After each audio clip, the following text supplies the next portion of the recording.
Koikimedia live, 17 minutes past 8 a.m. as we look into some of the events unfolding around the world. It is Friday, the 17th,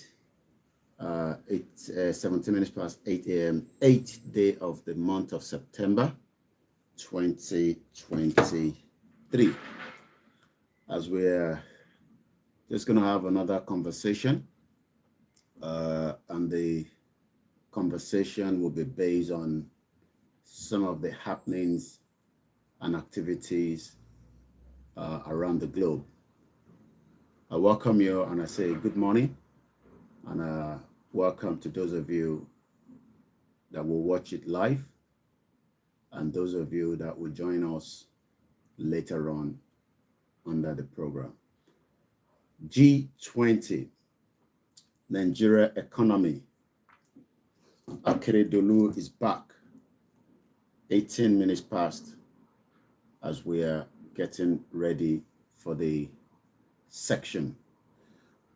I welcome you all once again, and let's start with this. One kò lè possible, I'm a wẹ́rẹ́ bàbá mi ṣe. Wọ́n ní bí ó sì àwọn wípé kò lè possible, ọ̀rọ̀ ṣì wẹ́rẹ́ o bàbá mi ṣe. Wọ́n ní kò sáyé ló kọ́ ayé ọ̀pọ̀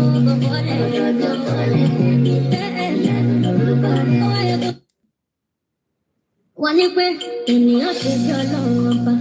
One kò lè possible, I'm a wẹ́rẹ́ bàbá mi ṣe. Wọ́n ní bí ó sì àwọn wípé kò lè possible, ọ̀rọ̀ ṣì wẹ́rẹ́ o bàbá mi ṣe. Wọ́n ní kò sáyé ló kọ́ ayé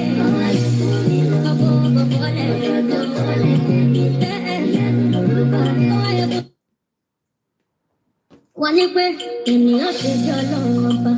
One kò lè possible, I'm a wẹ́rẹ́ bàbá mi ṣe. Wọ́n ní bí ó sì àwọn wípé kò lè possible, ọ̀rọ̀ ṣì wẹ́rẹ́ o bàbá mi ṣe. Wọ́n ní kò sáyé ló kọ́ ayé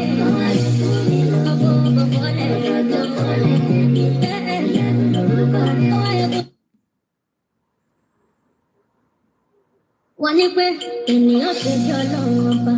One kò lè possible, I'm a wẹ́rẹ́ bàbá mi ṣe. Wọ́n ní bí ó sì àwọn wípé kò lè possible, ọ̀rọ̀ ṣì wẹ́rẹ́ o bàbá mi ṣe. Wọ́n ní kò sáyé ló kọ́ ayé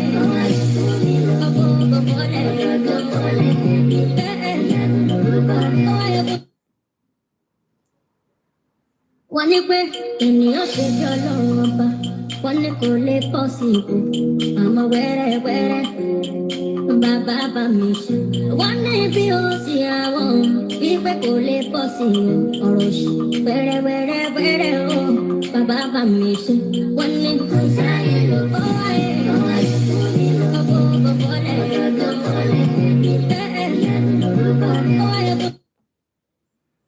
wọ́n ní pé ènìyàn ṣe bí ọlọ́run ọba.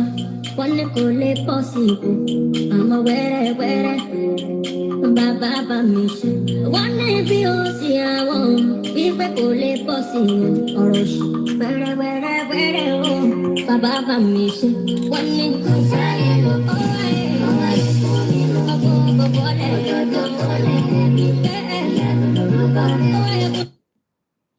mo kí gbogbo alẹ́ nǹkan sí i. As we're just getting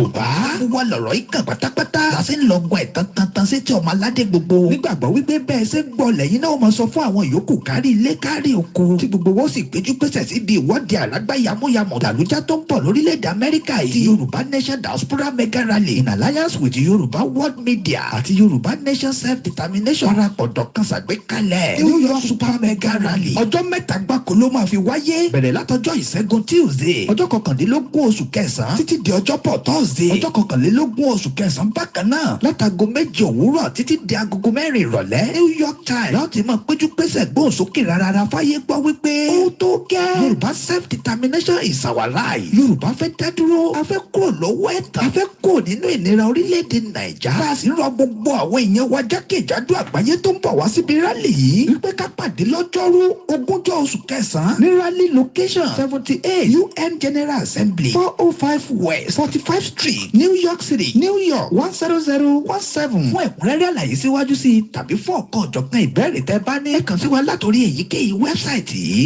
www.megarally.org tàbí www.yorubaworldmedia.com ó sì lè jẹ́ www.ysdm.org.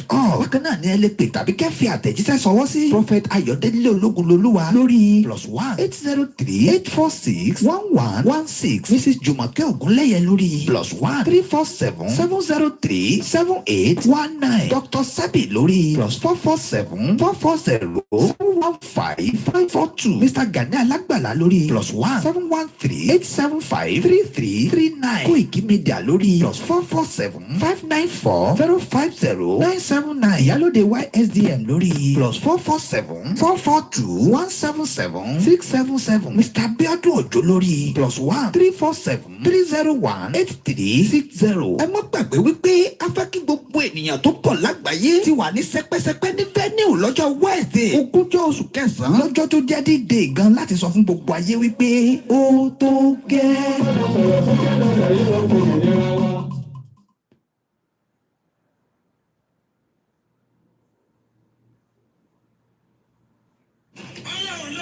Gbogbo ẹ̀dá kan lè máa tiraka lọ́wọ́ lóṣù gbogbo ẹ̀dá kan lè máa tiraka. Ọlọ́run ló ń sọ gbogbo ẹ̀dá kan lè máa tiraka. Ọlọ́run ló ń sọ gbogbo ẹ̀dá kan lè máa tiraka. Ìdítẹ́lẹ̀ pàṣẹ ìdítẹ́lẹ̀ pàṣẹ bẹ́ẹ̀ àwọn èèyàn. Ìdítẹ́lẹ̀ pàṣẹ bẹ́ẹ̀ tó lóṣù sùúrù ó jáwọ́ pé mo ní bùkátà àtìlé. Tí bàbá lòdì máa parí iṣẹ́ yẹn o. Ìdítẹ́lẹ̀ pàṣẹ bẹ́ẹ̀ àwọn èèyàn. Ìdítẹ́lẹ̀ pàṣẹ bẹ́ẹ̀ tó lóṣù sùúrù ó ní mo jáwọ́ pé mo ní bùkátà àtìlé. Tí bàbá lòdì máa parí iṣẹ́ yẹn. Báyìí ni ilẹ̀ bọ̀rọ̀ tí kò ní ìbò ti dé.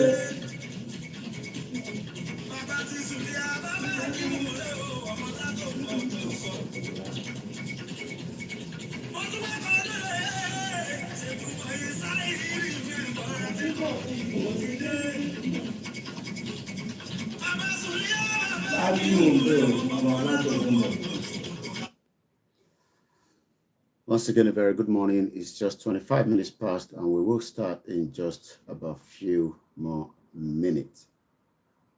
None of you can deny that what I'm saying is the truth. You know it's the truth.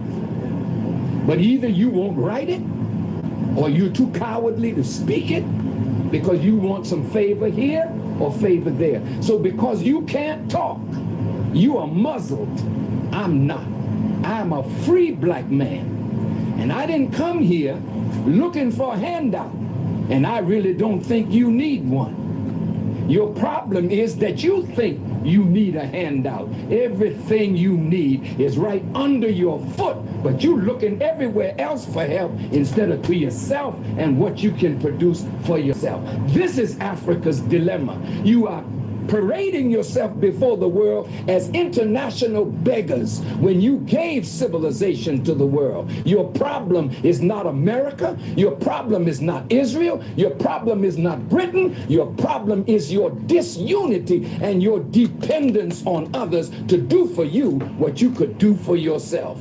So I don't have to come back here anymore to help you. The help is already here. The knowledge is already here. The land is here. The sun is here. The water is here. The minerals is here. Are here. You have some of the finest minds in the world, but they're in Europe and they're in America making money while Africa suffers. Why don't we create politically stable environment and call the children of Africa back home to help build Africa? We are your children.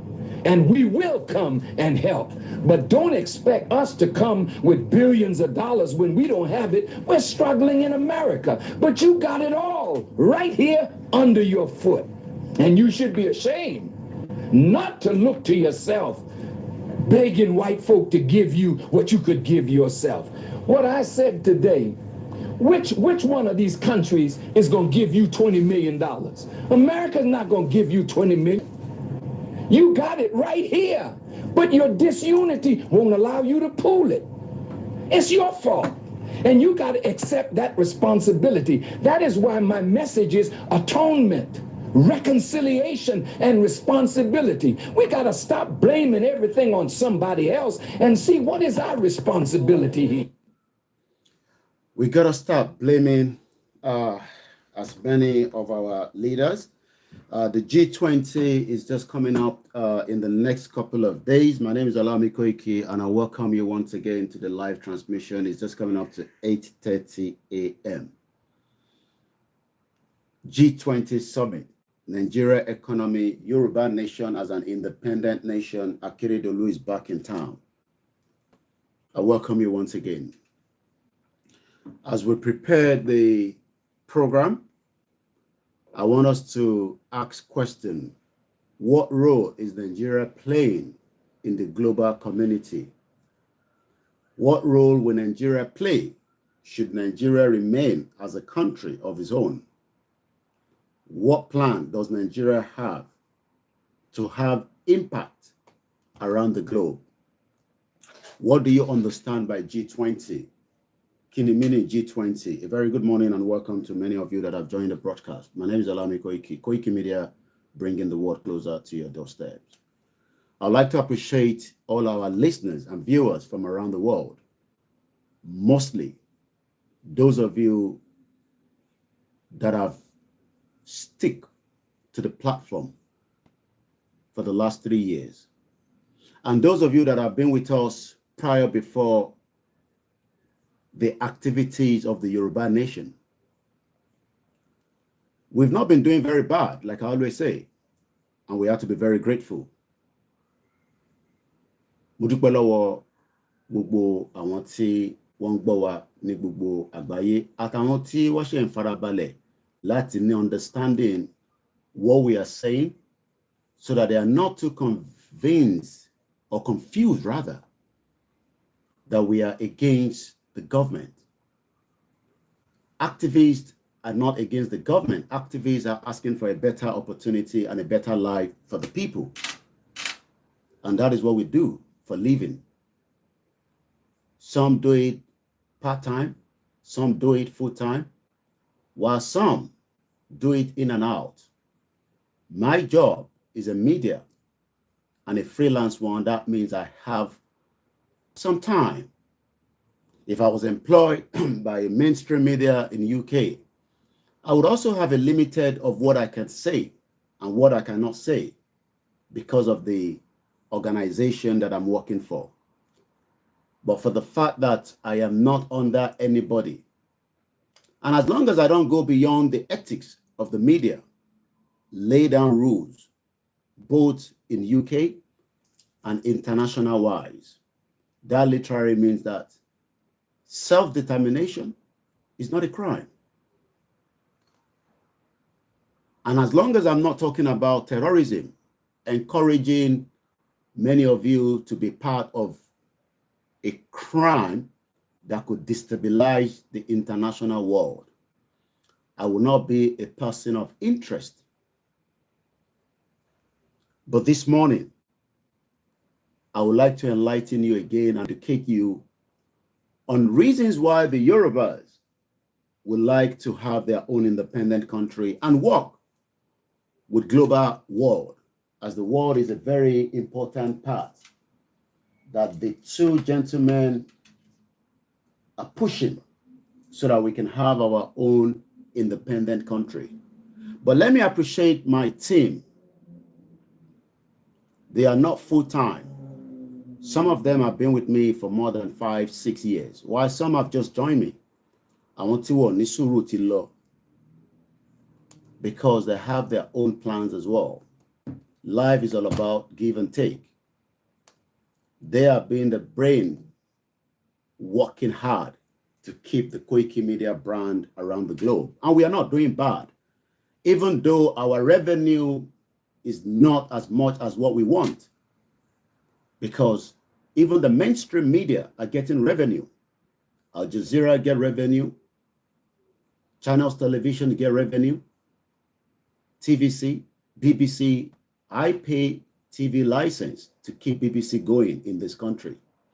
And if I refuse to pay my BBC TV license, I might have to be called. So when people do not understand what media is all about, media is all about funding.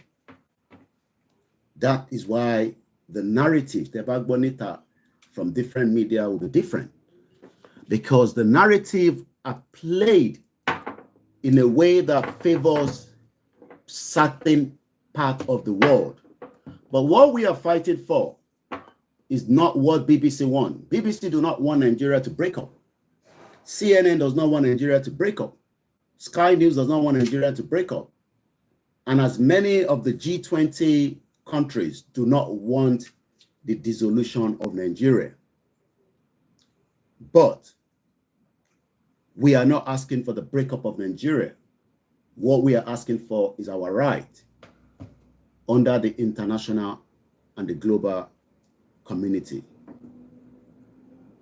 But many people do not understand the reason beyond, the reason why we are saying an independent nation will give you as much of the benefit as a country.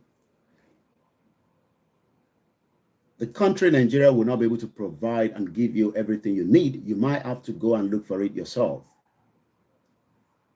You might have to go out there and survive in the wilderness. Some of you will die. You will not succeed because you do not have a country that wants you to succeed in the first place. But let me appreciate last month, Koikimedia, even though we have not made revenue from the YouTube in 5 months, our revenue was stopped because the federal government of Nigeria do not like what I'm doing. So 2 of my videos were reported. And that literally brought down the monetization on our YouTube channel. Some of you say we do this for money. Yes, media works because you need money. If channels doesn't have the fund, they will not be able to run their organization. If AIT does not have the money, they will not be able to run that organization. The same thing goes to every media around the world. Talk about the law, they cannot operate. So if that is what you think, that because of the money aspect is why we are doing the Yoruba Nation, you might as well ask Channels Television why they are operating in the first place. But one thing is, the platform continues to grow, even though the algorithm is not spreading the message. We have 500,000 followers on Facebook. But you might be wondering why Facebook is not pushing my message. Imagine if every day 500,000 people listen to Koikimedia. That would be a disaster for the global world, because I will tell you things that you need to know that is keeping Africa and mostly Nigeria where it is today. But if I was doing a different content away from my activism, the algorithm would travel. If you do not know the meaning of algorithm, it is what actually has been put as an automated that allows automatically. You should not be sharing the program. The program should automatically be sending message to people and say, Koiki Tiwa live. The Yoruba media is live. The world media is live. The home-based media is live. But they are not doing that because they are concerned about the kind of message I'm passing You don't know because you are not in that industry. I know because I am in that industry. And I know because I am not the only one affected. Àwọn nìkan kọ́ la were affected. It is only because some of you think that the Yorubas are the only one campaigning. Those that are Scottish people are affected with the same thing I'm talking about. I follow them.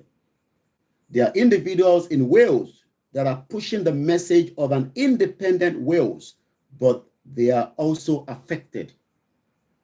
It's not just about that alone. There are so many other reasons why people are affected, especially if you're fighting for humanity. The G20 is about to kickstart. But there are countries within the G20 that you think that they are fighting for humanity, but in reality, they are not. But our only challenge when we also have our own independent nation, so that we can go there and say, this is what we want, this is what we don't want. And that is why today, it is proven difficult to have a society around the world that will provide, in one part, people are doing very well. I had the privilege to listen to the United Nations briefing yesterday, like I do every day. And they were talking about the United Nations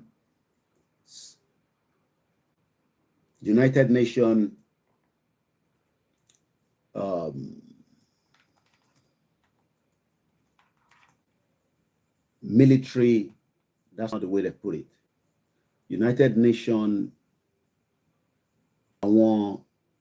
soldiers that goes around the world under the United Nations. I'll find the right word for it. And while I was listening to it yesterday,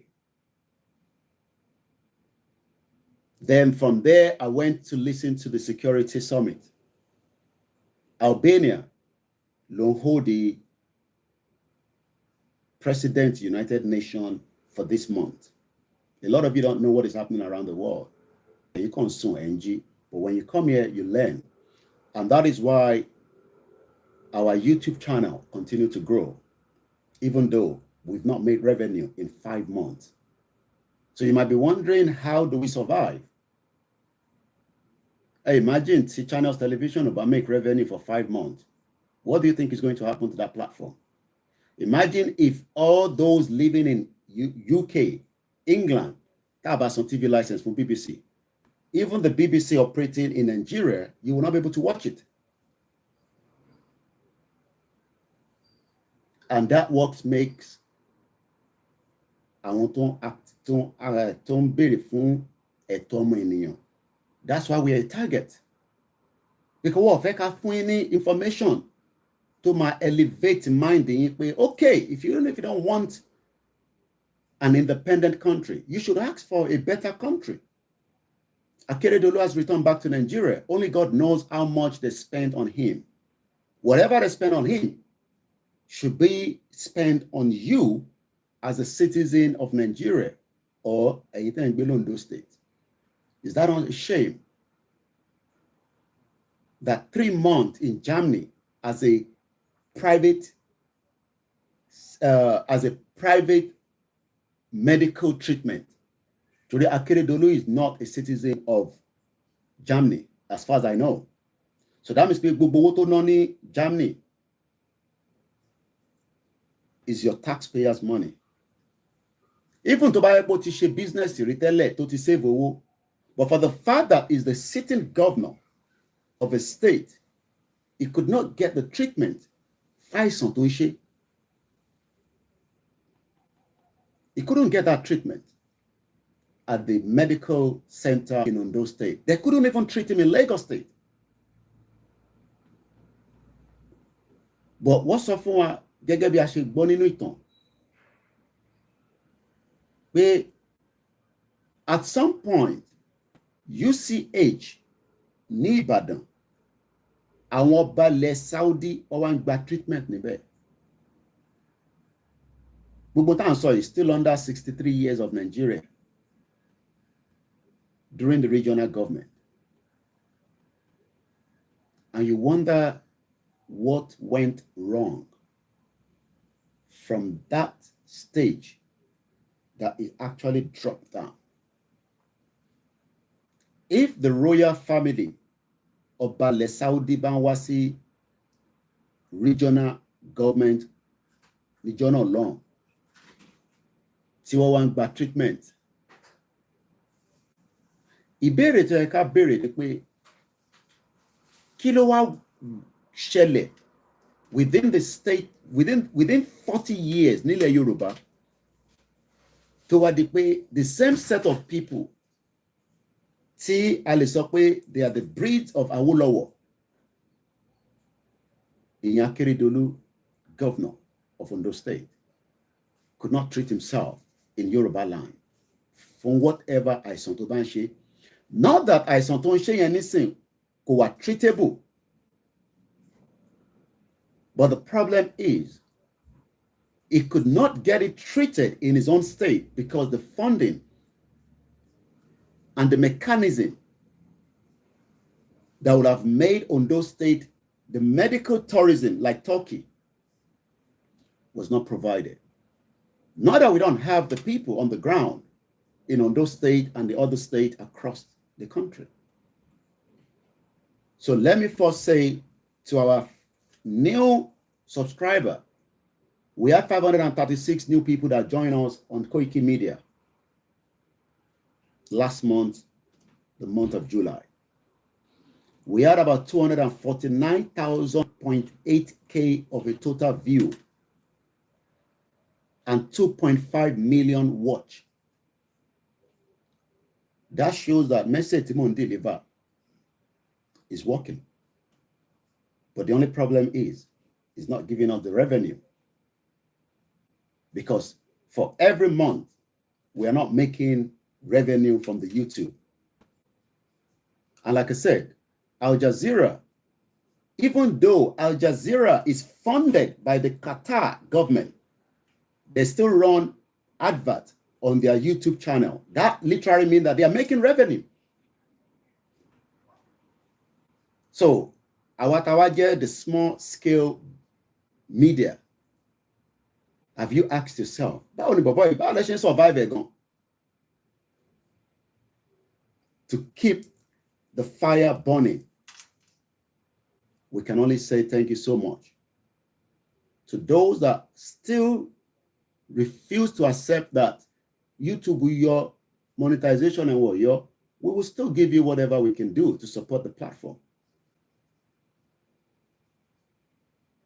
And we appreciate. But let me appreciate those of you that are watching us, because that is the key. Because whether you agree with my views or not is your problem. It's not my problem. I live 6,000 kilometers away from Nigeria, and I hope I'm right with that because I've been, sometimes I mix it up. It's 6 hours from UK to Nigeria. I had the privilege to do whatever I want to do in this country. I can set up a business, and that business will still come back to Nigeria. Whether Nigeria then help me or not, then I can move my business to another country. Or I can just go and look for a job that fund me. But because that is not what I want to do at this present time, to the UK, you can go and work. That is your problem. Not my problem. I came here 25 years ago. 25 years. And when I got to this country, so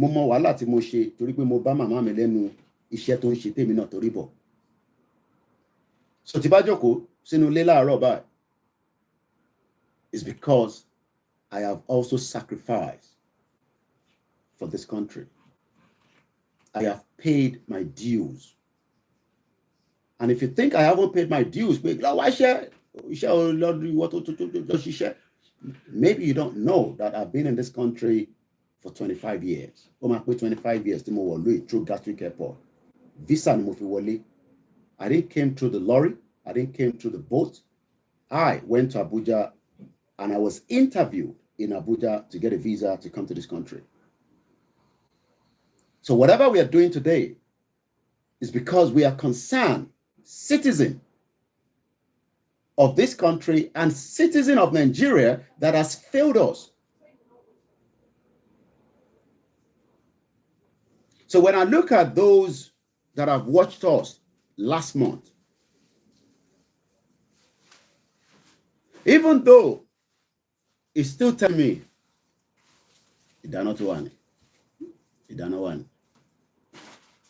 even though it says 264 less than usual, that means because these platforms refuse to allow the message to travel.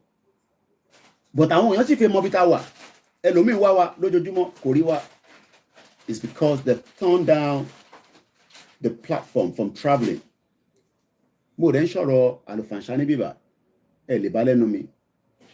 I try not to.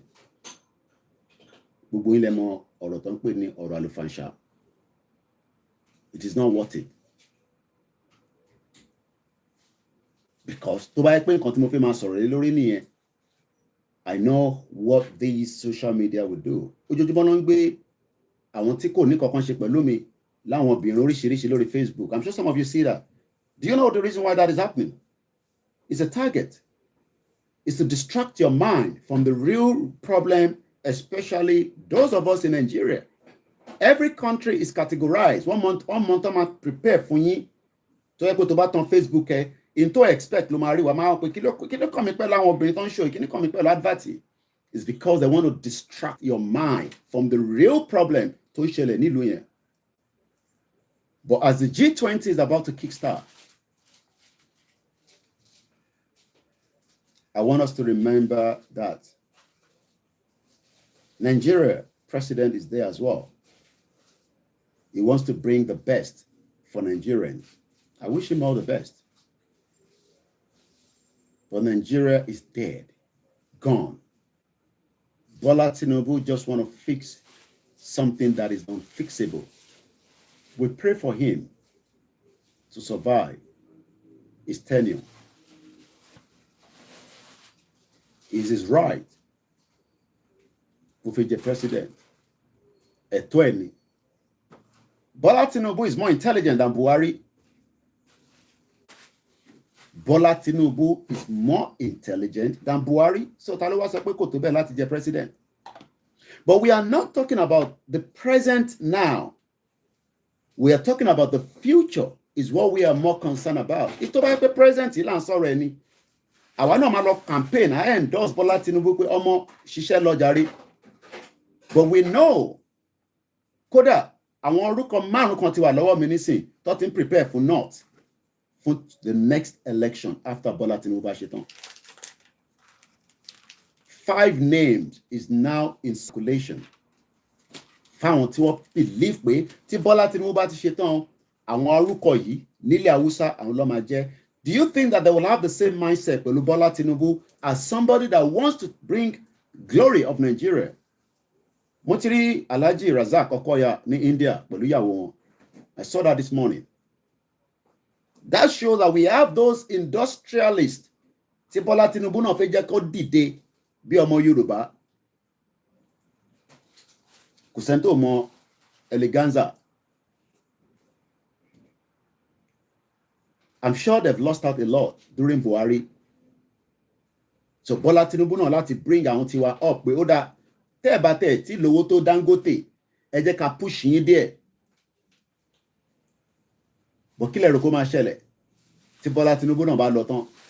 That means pé àwọn tí Bola Tinubu náà build yẹn up yẹn, well, wọ́n máa run Nigeria. But wọ́n ní rí dọ́là gbà bí Dangote ṣe rí dọ́là gbà nígbà Buhari. Kò tí sẹ́ni tó gbádùn tó Nigeria tó Dangote àti BUA. They literally allow them to use the Central Bank of Nigeria láti lọ fi yáwó níta. While many businesses within the Yorubas and the Igbos were struggling, and I know this because we get a lot of intelligence, especially Jetanshe. Some intelligence might be wrong, some might be right. But lẹ́ẹ̀kan sí mo dúpẹ́ lọ́wọ́ ẹ̀yin tẹ́ gbọ́ wa láti Nigeria, most importantly because ẹ̀yin gangan ni the push You are the audience. Tabam banter. That is just banter. But the real message is that the life of the Yoruba people is in danger. Tó bá bú mi, màá bú ẹ, mo sọ fún ẹ. Tó bá bú mi, màá bú bàbá ẹ, màá bú ìyá ẹ. Tó bá fẹ́ kí n ṣe bí ọmọ aláta, màá ṣe bí ọmọ aláta. Tó bá fẹ́ kí n ṣe bí ọmọ posh, màá ṣe bí ọmọ posh. Torí mo mọ bí tó bí mi, mo mọ bí tí mo ti jáde. Ilé mi láti Surulere dé Onward Nursery and Primary School. Ó ṣì wà níbẹ̀. Private school ni mo lọ. Mercedes lọ fi ń gbé mi lọ sí school. Gbogbo distance yẹn kò tó 10 minutes.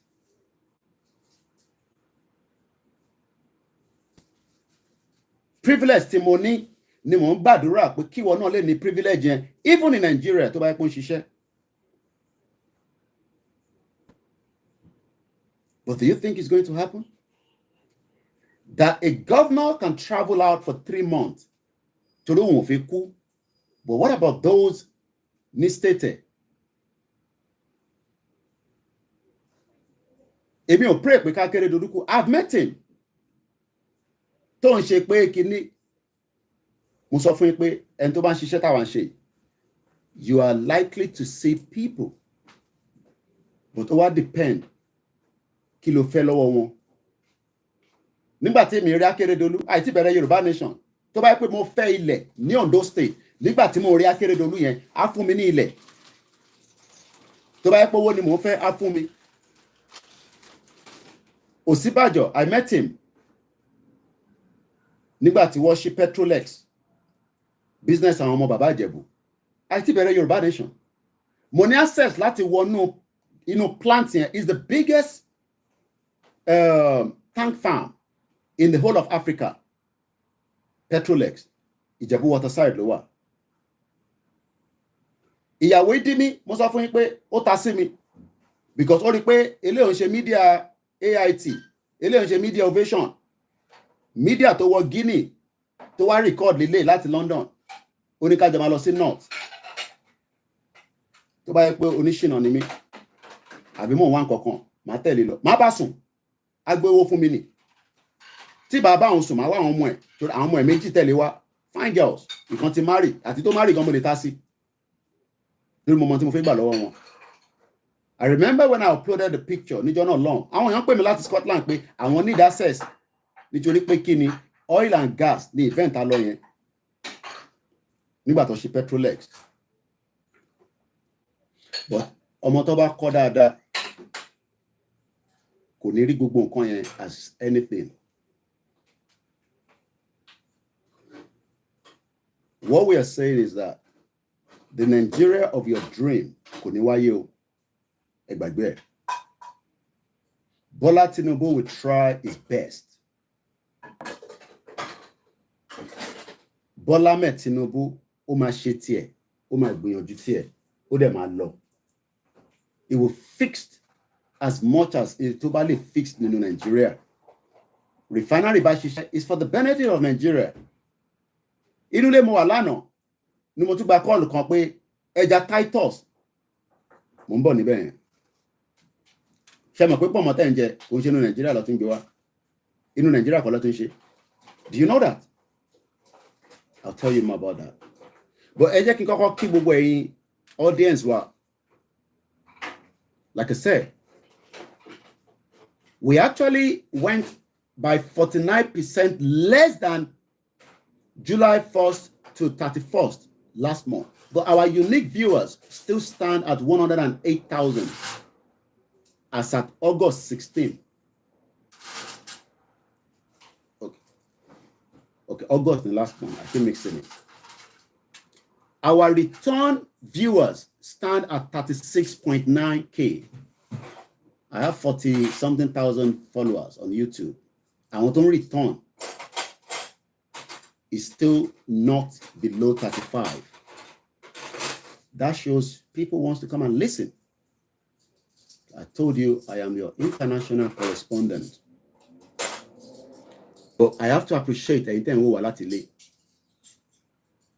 we cannot give you are the best.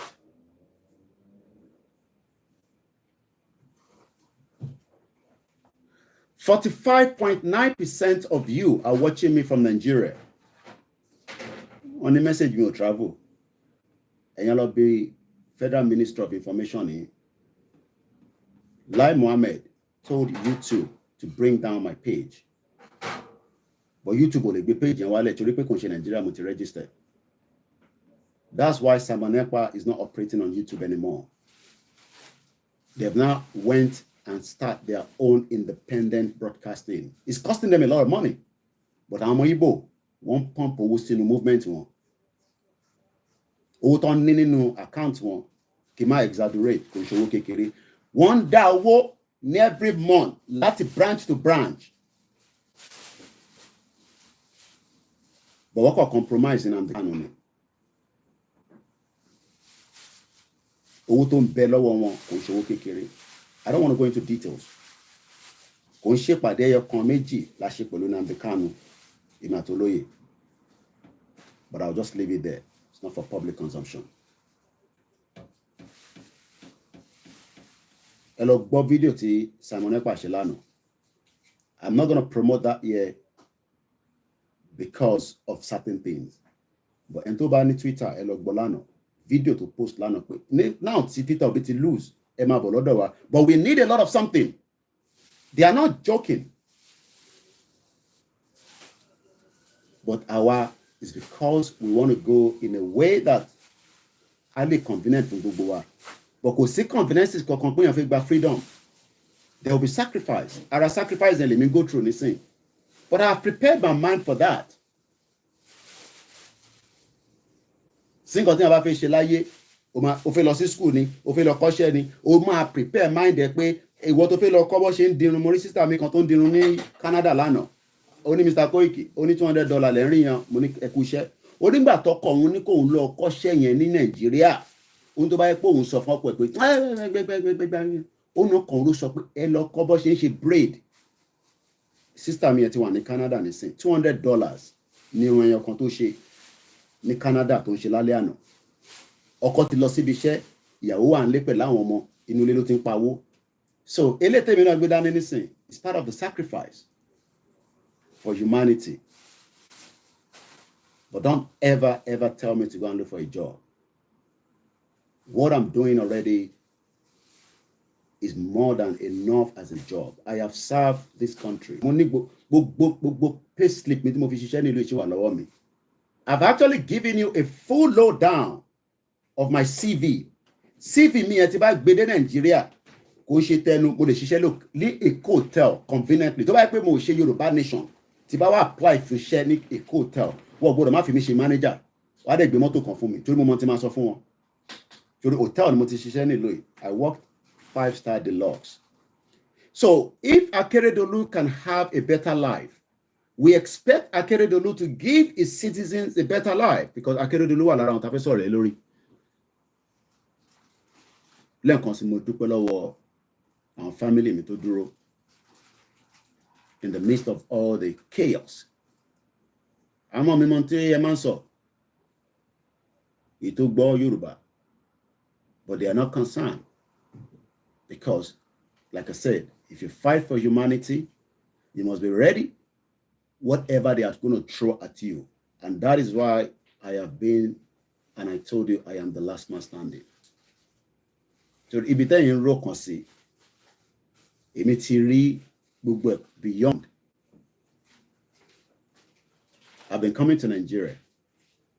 So 45% of our listeners, top geographic part, tó ń gbọ́ Koikimedia, Nigeria lẹ́wà. And I say thank you so much. The next country is America, 17.9%.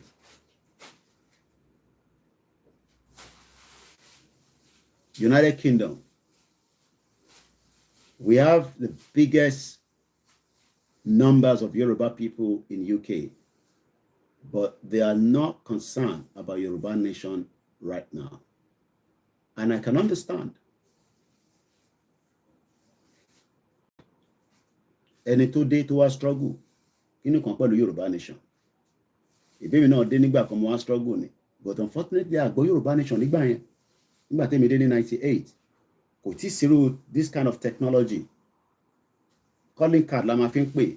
Now, and fi WhatsApp pè and send voice note because technology ti revolve.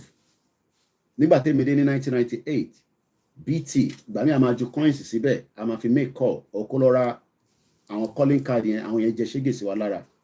So we appreciate those in UK as well at 14.9%. But let me say this. Lóòótọ́, we are very comfortable in UK, Europe, ibi tá bá wà. But ẹ ká rántí pé we have a home. Tó bá yẹ pé àwọn state governors wá fún wa ní the kind of what we need. Tó bá yẹ pé Akeredolu náà lè gba treatment ní Nàìjíríà. Ó yẹ kí èmi gan lè lọ sílé kí n lọ sọ pé ọmọ Ondo State General Hospital ni mo ti fẹ́ gba treatment nǹkan tó bá ń ṣe mí. Kò sẹ́ni tó lè sick, àgbàdúrà ká sick, àdẹ̀gbàdúrà kó rẹwà. But unfortunately, that is not happening. Mo ń bọ̀ lẹ́ǹkan sí.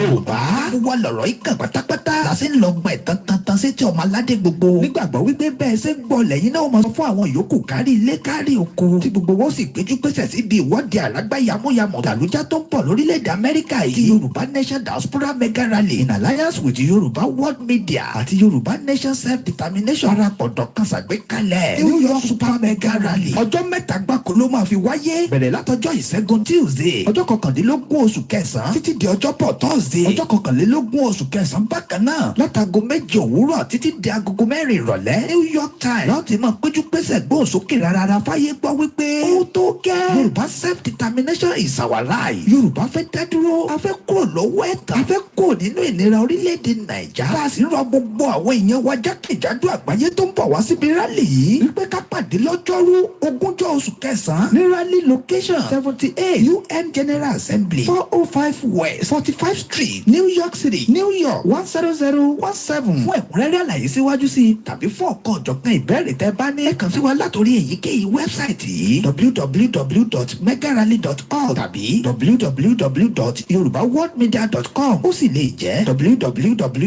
www.ysdm.org bákan náà ni ẹ lè pè tàbí kẹ́ fi àtẹ̀jíṣẹ́ sọwọ́ sí Prophet Ayọ̀délé Ológunlolúwa lórí +1 803 846 1116 Mrs. Jùmọ̀kẹ́ Ògúnlẹ́yẹ lórí +1 347 703 7819 Dr. Sabi lórí +447 440 715 542 Mr. Gani Alágbàlá lórí +1 713 875 3339 Koikimedia lórí +447 594 050 979 Ìyálóde YSDM lórí +447 442 177 677 Mr. Abiodun Ojo lórí +1 347 301 8360. ẹ má gbàgbé wípé a fẹ́ kí gbogbo ènìyàn tó pọ̀ lágbàáyé ti wà ní sẹpẹ́sẹpẹ́ ní venue lọ́jọ́ Wednesday ogúnjọ́ oṣù kẹsàn-án lọ́jọ́ tó jẹ́ D-Day gan láti sọ fún gbogbo ayé wípé ó tó gẹ́.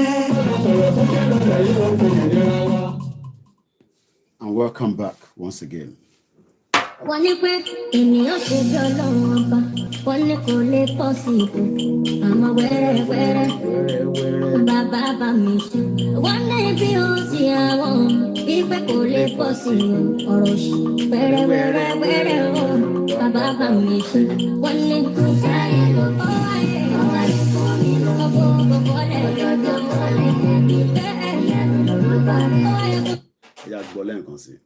Ó yá, wọ́n ní kí ni? wọ́n ní pé ènìyàn ṣe bí Ọlọ́run ọba wọ́n ní kò lè pọ̀ sí ipò àmọ́ wẹ́rẹ́wẹ́rẹ́ bàbá bá mi ṣe wọ́n ní bí ó sì àwọn ìfẹ́ kò lè pọ̀ sí ọ̀rọ̀ ṣì wẹ́rẹ́wẹ́rẹ́ o bàbá bá mi ṣe wọ́n ní kò sáyé lọ́kọ́ ayé ọ̀rọ̀ ìfún mi lọ́wọ́ gbogbo lẹ́yọ̀dọ̀ lẹ́yìn bẹ́ẹ̀. Mo kí ìyá tó bí mi lọ́mọ lẹ́ǹkan sí. It's now 6 minutes past. I now have 1 hour to deliver this broadcast. The first hour was just to prepare our mind. I am not better off any one of you. I have said this 3 years ago. I am not the best. Brain pọ̀ nílẹ̀ Yorùbá. Brain ti pọ̀ jù. Lára brain yẹn náà ni Tinubu rí lónìí sìn. Wálé Ẹdùn, gbogbo wọn bẹ́ẹ̀ bẹ́ẹ̀. A rí àwọn philanthropists wa. Business guru, industrialist, kò sẹ́ni tó máa wọn kọ́ ya tó bá mọ kọ́ ya Nàìjíríà ajẹ́pọ̀ ọ̀ṣẹ̀ ìgbẹ́ lánàá nìyẹn. And I was happy to see Okoya, and the wife in India. Our own Prime Minister, Rishi Sunak, what in stop over and do by Omar Refuel. If you there, 15 hours in India, Latin Nigeria. Oh no, said buruku. I hope I'm right anyway, but that's what I said. Moaki bubo enyewa. Moke in Canada, you're also doing very well, in terms of watching Koikimedia. 2.3% of you are watching me from Canada. Well, Latin Germany, we have about 1.7% of you watching me from Germany. We say thank you so much. In the last month, United Arab Emirates, I appreciate. Also, we have a number of you watching me from the United Arab Emirates. That's about 1%. Italy, we also have numbers of you watching me from Italy. Ghana, thank you so much. France, Ireland, Koikimedia, Ireland, South Africa, Côte d'Ivoire, and Baba Konwani Côte d'Ivoire. Yoruba wa de better that. So Ọlọ́run be Elédùmarè aban wa pẹ̀lú gbogbo ẹ̀yin tẹ́ ń gbọ́ wa láti Côte d'Ivoire. Also we have Shemudariko Island, Lincoln. There's something I want to talk about from Northern Ireland. But mo ń padà bọ̀ níbẹ̀. Àwọn tó bá ń ṣe export. South Africa, Benin Republic. Mo kí gbogbo ẹ̀yin tẹ́ wà ní Benin Republic pátápátá láyọ̀ ẹnì kankan sílẹ̀. I think I've gone too far.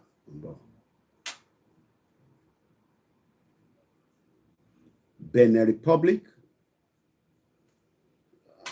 Gotta be careful with my tea. Yeah, Libya. Àwọn Àjàní Àjàlá, Kenny Bright, and the rest of you, we love you, we appreciate you. Those regions are very tense. Every time, Eric Bay, IMO, man, Libya. I don't want to agree with that, but one now, Mokibubo and then Walema Bruno, I couldn't mention name because we're very pressed with time. But my try to appreciate him before the end of the program. Mokenta Walori MixLR. MixLR is just the audio version. I won't ring survive, but they can listen to me through that audio. It's very cheap, a little bit. It cost me a lot of money to have all this operation going on. At least I pay $20 every month. Mongboti akalamagon solano pe one software tan lo ina and some of there, no one like say full package StreamYard only let it drop. And our media buy, we must not be able to drop any of our platform. So it's about to drop platform one, our message does not get out, especially it's been restricted. Mokente wani Spain. Moambe yite wanile. I know there's desperation on the ground. I might have to come out and do a special program on that. I don't do traveling, but mo be traveling for you and make further inquiries so that you don't end up in a place that you are not expected to be. Emi oniki on come travel. It's our right to travel. Exposure oniki on travel concept. It gives you the best exposure in the world. But my color don't perceive it could be a danger. I don't know how true it is, but there was a video I picked up yesterday, and that video seems funny, but it's not. Immigration only visa to bá gbà láti Nigeria kò fún any right pé kó ṣiṣẹ́ àfi tó bá jẹ́ pé wọ́n sọ pé work visa. Tó bá ti gba visa tó ń pè ní work permit or working visa láti Nigeria, tó bá fún any visa sọ pé Koiki ló sọ bẹ́ẹ̀ o lè fi ṣiṣẹ́ anywhere in the world. Don't let travel agent deceive you. Everybody is a hustler.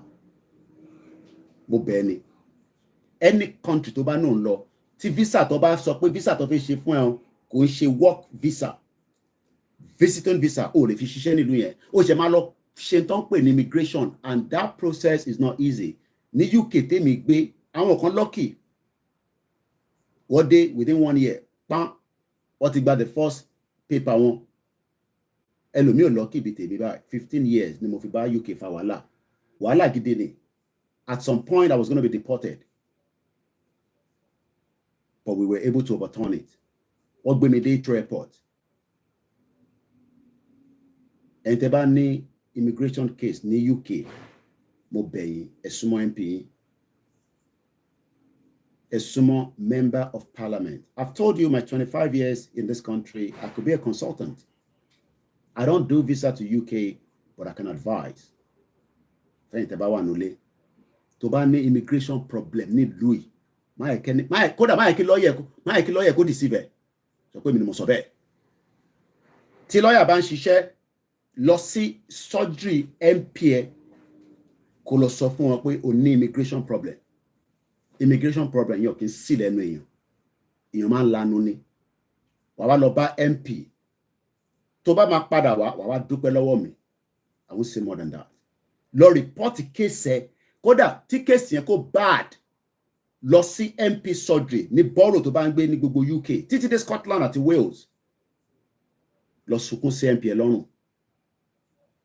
My MP, I'm not going to mention his name, stop a whole airline.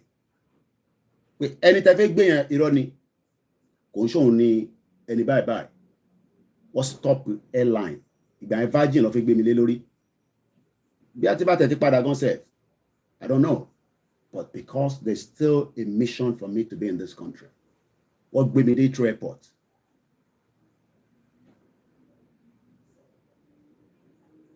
Mo sọ fún yín pé nígbà tó pick me ọ̀rẹ́ mi kan ní kọ́ òun kọ́ mú òun kọ́ fèmí síta eléyìí tẹ́gbẹ́ yìí eléyìí ò dá rúùtù lélẹ̀ ní UK eléyìí ò dá kọ́kọ́ mọ́ nígbà tó fi mí sí detention camp UK dá but ti gbogbo Spain France àwọn ìlú yẹn ò dá rárá ti Libya yẹn worst one àwọn ìlú yẹn ní humanity sympathy and this is the reason why we are saying that tó bá fẹ́ travel kúrò ní Nàìjíríà máa kọ́ lọ jù ẹ́ sí ìlú kan tó bá gbé ẹ lọ sí ìlú kan tó bá lọ gọ̀ pẹ́rẹ́ you will find yourself in big problem títí dé àwọn mo fẹ́ dárúkọ ní ìlú but títí dé any country so mo dúpẹ́ lẹ́yìn tẹ́yìn wò wá láti Togo, Netherlands, Jamaica, Senegal, Austria, Belgium, India ibẹ̀ ni Tinubu wà lọ́wọ́lọ́wọ́ nísìnyí wọ́n ń gbọ́ mi láti India bẹ́ẹ̀ ni mo máa ń yàn ní India ti tójọ́ mẹ́ta tí mo ti gbúrò ẹ̀gbọ́n yẹn Egypt, Gabon tí wọ́n ti ṣe kú wọ́n ń gbọ́ Koikimedia láti bẹ̀ kẹ́lẹ̀ mọ́ bí tí reach mi dé ẹ̀rọ pé mò ń ṣeré ni dúpẹ́ lọ́wọ́ Ìgbòho Òòṣà àti bàbá Akíntóyè. Indonesia wọ́n ń gbọ́ mi, Brazil, Australia, Bangladesh wọ́n ń gbọ́ mi níbẹ̀. ẹni Australia mo ti dárúkọ Australia bẹ́ẹ̀ ni lẹ́yìn Brazil, Australia lágbára Ọlọ́run mo gbọ́dọ̀ délùú yẹn ibi táyé parí sí nìyẹn Australia wàhálà ibi táyé parí sí nìyẹn Ṣòwòrẹ́ ti débẹ̀ mí náà gbọ́dọ̀ débẹ̀ kọ́nà fi mí lọ́kàn balẹ̀ mo fẹ́ máa káàkiri tẹ́lẹ̀ ni Yorùbá Nation ló stop mi mọ́lẹ̀ báyìí ọ̀nà kò ṣàánú Koikimedia. Cameroon, Saudi Arabia, Sweden, Russia, Tanzania, Mexico, Sierra Leone, Philippines ní Turkey wọ́n gbọ́ mi níbi tí yẹn ti ń parọ́ jágbajàgba mo tún lọ kí ní Turkey òun tó òun ní físà láti fi jáde èmi tún lọ kí ní Turkey parọ́ fún yín Gaiman 419 Sri Lanka mo ti dárúkọ Malaysia ìmú mọ́ bẹ̀ dáadáa drug làwọn ọmọ Nàìjíríà ń ṣe níbẹ̀ ní Malaysia drug ló ń ṣe níbẹ̀ yàtọ̀ sáwọn tó ń kàwé díẹ̀ drug ló ń ṣe níbẹ̀ root for drug ni wọ́n mọ̀ tí mo sọ àwọn tó ti gbélé region yẹn mo ti dárúkọ South Africa mo sọ wọn pé Koiki lè mi àwọn kò tọwọ́ bọ gbogbo nonsense yẹn ni àyè ti Canada mo ti dárúkọ yẹn àbí mo ti dárúkọ ni Uzbekistan wọ́n gbọ́ mi ní Uzbekistan Koikimedia wọ́n gbọ́ mi ní Taiwan ìlú dáadáa kọ́lọ́njà lè travel kiri tí Nàìjíríà bá dá ni ó yẹ ká máa lọ káàkiri ni ó dà pé mo ti dárúkọ Belgium wọ́n gbọ́ mi ní Argentina tó bá wá màálù gidi tó fẹ́ ṣe farming ẹran tí kò bàbá Akíntóyè ti sọ Argentina ló ní lọ́wọ́ ó ń ṣe jágbajàgba tọ́nà ń ṣe ní Nàìjíríà yẹn Argentina ẹ̀ ń gbọ́ mi ní Argentina Cyprus yes Greece lélẹ̀ lẹ́yìn Argentina Uganda wọ́n ń gbọ́ mi ní Uganda bẹ́ẹ̀ drug ló ń ṣe ní gbogbo Malaysia yẹn but èèyàn ní kankan ṣe pẹ̀lú èmi mo ṣe drug but àwọn tí wọ́n mọ̀ ọmọ tí mò ń sọ ọlọ́run kó wà pẹ̀lú gbogbo wa. Dominican Republic, Greece, Kazakhstan, Trinidad and Tobago, Chile, wọ́n gbọ́ mi ní Chile, Haiti, Myanmar, àwọn ìlú yẹn burú mo gbọ́dọ̀ lọ sí Myanmar ẹ̀ àbí tí bá máa tẹ̀lé United Nations General Secretary lọ woman kan wà níbẹ̀ nísìn tó ti dè mọ́lẹ̀ activist nìyá yẹn Myanmar military ló wà níbẹ̀ wọ́n burú bíi but àwọn West náà ló ṣe ń support wọn. So that is about it. Gbogbo àwọn ìlú tó kù náà owó náà lẹ́ ń gbọ́ wa. Canada wà lẹ́yìn United Kingdom. So ìlú tí mo bá dárúkọ that is just the tí wọ́n gbé wá fún mi nìyẹn according to YouTube. So we are not doing very bad. Port Harcourt wà lára ní city Lagos State at top number 1 ẹ̀ tó bẹ́ẹ̀ mo ṣe báyìí ní Lagos State. Wọ́n ń gbọ́ mi ní gbogbo aláwùsá Koiki ló ń sọ̀rọ̀ spokesperson Igboho ti bàbá Akíntóyè ti Yorùbá Nation. Lagos State ni the first city tó ń gbọ́ mi jù ní gbogbo àgbáyé. Lagos State a máa enlighten ní àbá gọ́ọ̀mẹ̀ntì ìjà intan sọ fún gọ́ọ̀mẹ̀ntì ni pé do the needful and talk to us and let us get out of Nigeria, simple as that. Kò sẹ́ni tó ń bá gọ́ọ̀mẹ̀ntì ìjà yìí ò lè bá gọ́ọ̀mẹ̀ntì ìjà anyway ò nírú agbára tó fẹ́ fi bá gọ́ọ̀mẹ̀ntì ìjà gọ́ọ̀mẹ̀ntì lówó burúkú lọ́wọ́. London ẹ gbìyànjú the next city. Abuja wọ́n gbọ́ mi l'Abuja 1.1%. Sorry 3.9%. Làwọn tó ń gbọ́ mi l'Abuja. London is 6.8%. Lagos is 29.6%. Wọ́n gbọ́ mi ní wọ́n ní bàbá kan wà lórí platform ní ìjẹta. Gawat àbí wọn nìkan Jibril Gawat. Wọ́n ní ọmọ politics. Wọ́n ní Lagos tó ṣe ń ṣe. We are not fighting ourselves nítorí pé òun ṣe APC. Tó bá ń ṣe APC kò má tànà. A kàn sọ pé APC yẹn ò lè wọ̀. Mo sọ fún ẹ jẹun kánú dáadáa ẹ make sure pé ẹ gba nǹkan gidi lọ́wọ́ Tinubu nínú ìjọba tó wà náà ẹ̀ bọ̀ kó ṣe dèní fún faraàlú that's all. Tí Tinubu bá wá ṣe tán kọ́ what next? Port Harcourt, New York, Ibadan, Accra, Houston, Chicago, Baltimore gbogbo àwọn city tó ti ń gbọ́ mi nìyẹn. Cotonou, Abidjan, Dubai, Toronto, Nairobi, Dublin, Indianapolis, Dallas, Tripoli, Lomé, Manchester, Milan, Abu Dhabi, Atlanta, Lekki, àwọn ọmọ olówó ń gbọ́ mi ní Lekki. Bọ̀bọ̀ yìí ṣe sùúrù náà, mo rí Davido ní ìjẹta, ẹ̀ẹ́dẹ̀ pè mí, ẹ pè mí náà tí Davido bá ti wà London náà. Ẹ má máa lọ ṣe private dinner, tí èmi náà wá jókòó kí wọ́n á jẹun sí lọ́rùn, èèyàn dáadáa. OBO, ọmọ olówó fún rẹ̀. Los Angeles, Birmingham, Freetown, Newark, Kingston, Libreville, ìyẹn ní Gabon. On gbọ́ mi ní Gabon, Vienna, Subria ìyẹn ní Indonesia, Dakar, Manisa, Johannesburg, Port-au-Prince, Istanbul, Minneapolis, brother John Dambagwe, Leeds. So bó ṣe lọ nìyẹn. Now ẹ jẹ́ ká kúrò ní gbogbo yẹn to spend too much time. So I just want to appreciate everyone that have been following Koikimedia. A support wa very very important so that reach yẹn kó lè lọ ẹ rí pé reach mi on lọ. Tẹ́ bá fẹ́ kó túbọ̀ lọ jù bẹ́ẹ̀ lọ ẹ support wa especially tí YouTube ti yọ monetization gbogbo advert ẹ ká máa fi rí revenue kó bí $1,000 náà máa wọlé àsanwọlé ká tọ́jú kíyàwó mi máa sọ pé ọmọ lọ wá iṣẹ́ ọ̀pọ̀ bọ́ọ̀ wàhálà ti pọ̀ báyìí. Now ẹ yẹ ká sọ̀rọ̀ nípa G20. Tinubu ti dé G20 òun ni the first president tó dé G20. Kí ló ń wá ní G20? Àwọn ló ń pè ní G20. G20 or group of 20 is an intergovernmental forum comprising 19 countries and the European Union. Bí ṣe ń gbọ́ nísìn, ó dà ń pọ́ fẹ́ add the African Union. I don't know why they've not put us in that bracket. It just shows the same thing. We are not respect. Okay, about it. Kìdí yóò ṣe gbé nǹkan tí mo wà látẹ̀ nǹkan jáde. Ṣáà wò pé mo fẹ́ play Ìbàdàn ṣé mo tán íńtánẹ́ẹ̀tì kìíní lẹ́ẹ̀kan. So jẹ́ kí n wò bí ọmọ advert kan tí kò ń ṣe advert. I don't know how true it is, but ẹ jọ̀ọ́ yín tẹ́ bá fẹ́ travel kúrò ní Nàìjíríà, mo bẹ̀ yín. I want you to travel that, but ẹ má náwó síbi tí wọ́n máa lọ jù yín sí ìlú kan tẹ́ ẹ̀ ní mọ́wẹ́ o. Ṣẹ́rí Google ló wà fún yín. Tó bá tẹ̀ báyàn ṣe, agent bá ń bá yín ṣe torí ó máa bá yín to this to that. Ìwọ náà wá lọ sórí Google, ìlú tó ní mo fẹ́ lọ yẹn báwo ló ṣe rí, ṣé mo lè gbàlú yẹn lọ sí another country, ṣé mo lè lọ láti ìlú yìí lọ sí another country.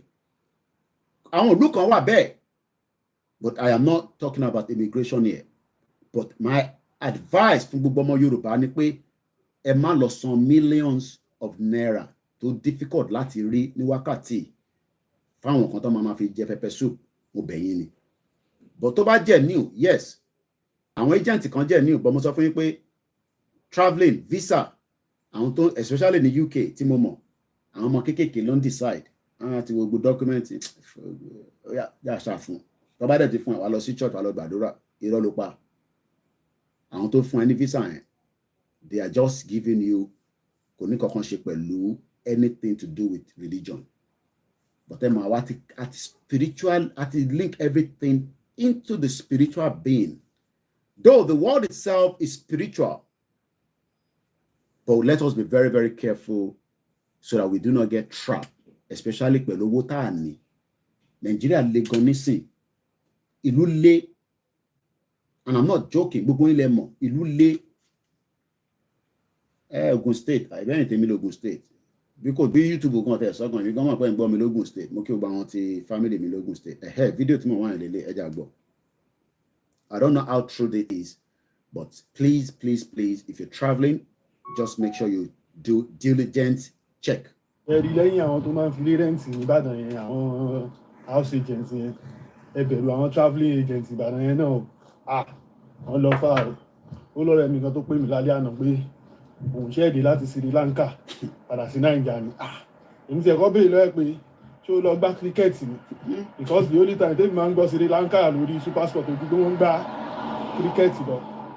Ó náà sọ fún òun máa bọ́ òun ṣe visa ìlú tóun máa gbà wọ Germany, tóun across láti Sri Lanka, tóun across láti ìlú yẹn wọ Germany, ó náà á ṣe visa Sri Lanka fún òun.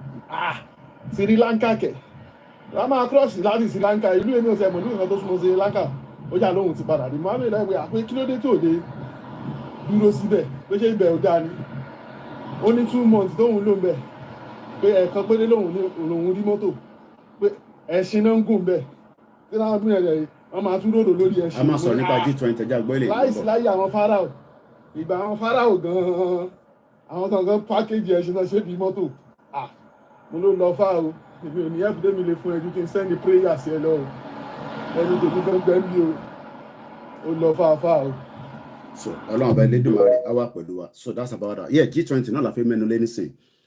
Everything we need to understand and know from my own understanding and what I can share with us this morning lórí G20 òun mo fi gbẹ́nu lé nísìn. So I'm going all the next hour, àtẹ̀lẹ̀ tó 1 hour anyway, but we see how it go. Kọ́ra ṣe máa lọ sí Star Radio. Àwọn wo ló ń pè ní G20? Ó yẹ kí Nàìjíríà ti wà nínú gbogbo àwọn ìlú yìí, àmì gbogbo àwọn different bodies yìí. A mọ̀ pé Nigeria is part of Commonwealth, but G20 or wọ́n pè wọ́n ní Group of 20 is an intergovernmental forum comprising 19 countries and European Union. Ṣé European Union, when you look at àwọn wọ́n pè ní EU, ẹ mọ̀ ká máa ń gbọ́ EU yẹn mean European Union. UK wà lára àwọn tó dá sílẹ̀ or lára àwọn tí wọ́n jọ ṣe ètò ẹ̀. Ṣé mọ̀ pé UK ti kúrò lára wọn? Ní 2016 la vote whether to remain in EU or out. It works to address major issues related to the global economy. Then EU is one body. But nínú body yẹn, ṣé mọ̀ pé àwọn ìlú kan wà níbẹ̀, ẹ máa wonder pé ṣé member EU náà lélẹ̀, but unfortunately there's nothing you can do. Tó bá ti di member, pọ́n ọ ti di member nìyẹn.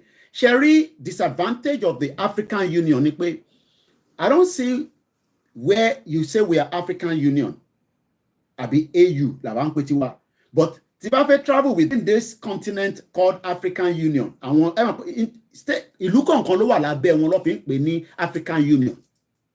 And I hope I'm right with that. Tí bá wrong, please, purpose that enough you are lórí platform here, because I am going with what I have here.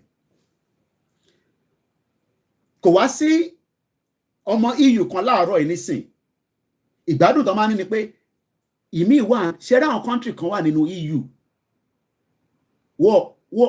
kódà wọ́n lè gbé rí tó bá yẹ pé wọ́n bá fi wọ́n sílẹ̀ nìkan.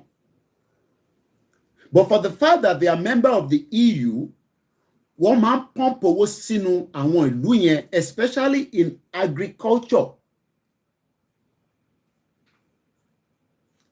Ìyàtọ̀ kan ni pé ní African Union, they are not really working for the progress of all the African Union citizens. We should be able to travel within that union with less stress. Tí bá travel, tí bá ti ń dé Heathrow Airport, àbí Stansted Airport, which is where I use a lot, or Gatwick. If you are EU, can you go this side? Mr. Which passport you got? No, that same passport. Yeah, bye-bye. They are respected, especially within the European country. Nígbà tí UK ti kúrò níbẹ̀, there are some kind of policies tí wọ́n ṣe work with, but we come back to that. Iṣẹ́ wo ni wọ́n máa ń ṣe? They look at the major issues related to global economy. Do Nigeria have a problem economic-wise? Everybody will agree that yes. So Bola Tinubu is there today to facilitate how Nigeria can benefit as a country. But mo ń gbọ́ pé wọ́n ní wọ́n máa add the AU náà mọ́ member wọn. But we will see after the communique. Joe Biden lọ, gbogbo country ló máa ń lọ. Àwọn country wo ló wà níbẹ̀? Ìgbà wo gan ló dá sílẹ̀? Ṣé mọ̀ pé wọ́n dá G20 sílẹ̀? Is less than 24 years ago. Mo ti dé UK tó fi dá sílẹ̀. Kódà mo senior ní age-wise, mo senior G20. So it is not about bẹ́ẹ̀ ni tó bá gbé Nigerian passport dání àwọn adọ́gbọ́n around tó ní British passport ní Japanese passport àwọn passport tó máa wò náà àwọn ọmọ ẹ̀kẹ́ wọn máa fi láyàn lójú ni wọ́n ti land the airport báyìí bí àwọn kan tó ti ń bá sọ̀rọ̀ lórí flight a fi wò pé ìlú ògangan ló ti ń bọ̀ tẹ̀ wọ́n ti lọ parọ́ fún pé àbí American àwọn kan máa wẹ̀ látàn kan pé look at that boy man. Just on the side. It was founded on the 26th of September 1999. That was when Nigeria went back to full democracy. So, kí ló dé táwọn country tó wà nínú G20 yẹn tó ń progress tí Nigeria ò progress? Kí ló ń fà? Kí ló dé? Ta la ṣẹ̀? Ta la máa ké sí? Ṣá máa pe Jésù ni, ṣá máa pa Ànábì ni, ṣá máa pe àwọn oníṣẹ̀ṣe ni, kí ló ṣẹlẹ̀ gangan? Ṣáwọn leaders wa ni wọ́n fẹ́ jẹ́ kí a progress within the African context. Mo kí gbogbo ilé nǹkan sí. The current chairman and the incumbent only Prime Minister of India. Nígbà tí mo ń follow gbogbo tó ń lọ ní G20, it's going to cost about $130 million. Láti fi operation net of fi ṣe. They're expecting 50 aircraft.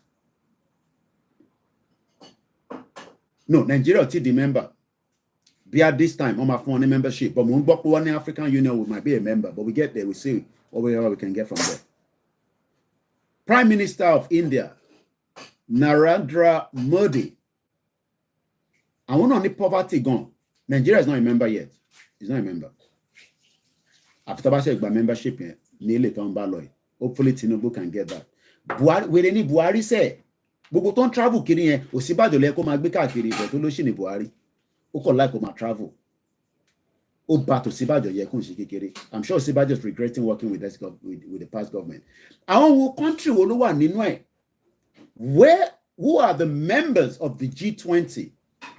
Argentina, Australia, Brazil, Canada, China, France, Germany, India, Indonesia, Italy, Japan, Mexico, Republic of Korea, Russia, Saudi Arabia, South Africa, Turkey. Ṣé mọ̀ pé Turkey ò ń ṣe Turkey mọ́? Turkey ló ń pè wọ́n nísìn. So changing the name of a country itself is possible. So by I agree with we want to remain in Nigeria, but if we get Nigeria more, we can still change that. Ó kàn máa lọ through processing. and the United Kingdom, United States, and the European Union.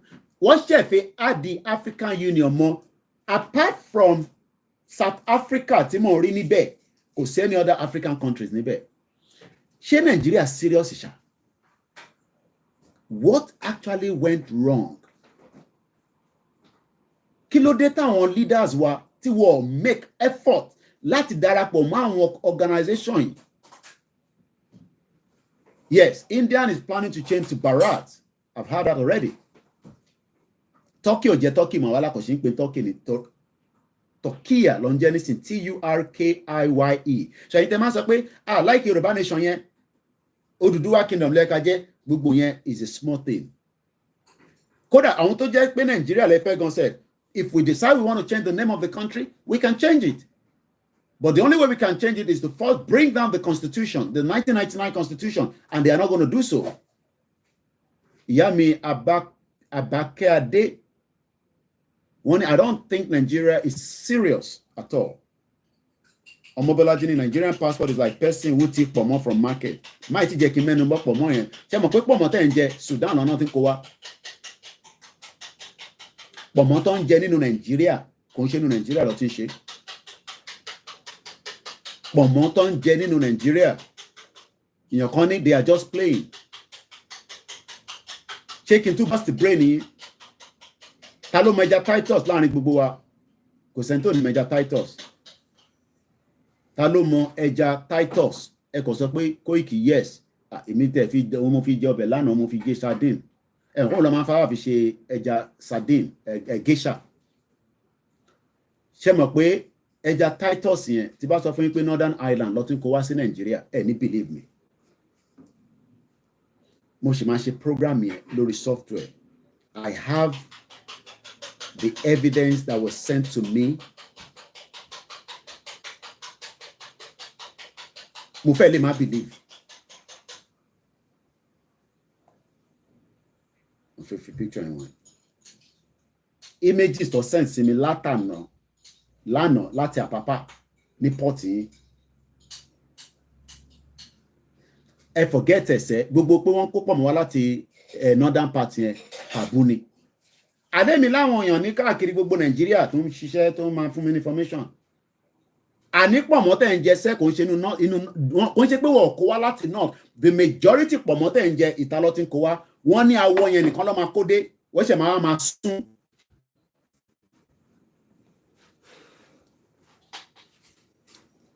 Ìyàn kan ní bàbá wa kan ní believe Tinubu is going to do something with the Nigerian constitution, kò lè ṣe kankan. Màá ṣàlàyé fún yín.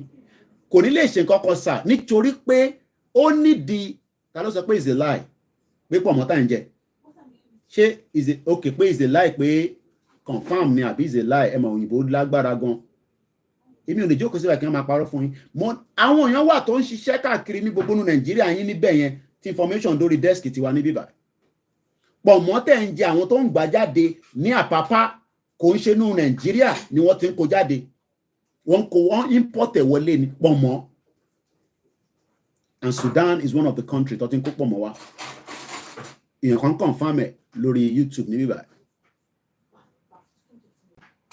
Titus tẹ̀ ń jẹ ní Nàìjíríà títí kan pálí ẹ̀ company tó ń kó wá fún yín òun lọ send sí mi. Mo ti lọ Google company yẹn lánàá. Company tó ń kó pọ̀ mọ́ wá kódà àwọn tó ní business yẹn family business ni. Kódà òun lélẹ̀ wọ́n ń pè wọ́n ní Ada Glass Sea Product. Ẹja tó kó wọlé lélẹ̀ lára àwọn ẹja tó kó wọlé lélẹ̀ ẹ má bínú kìíní ẹ̀ kàn move around. But a bá ti ṣe software program fún wọn.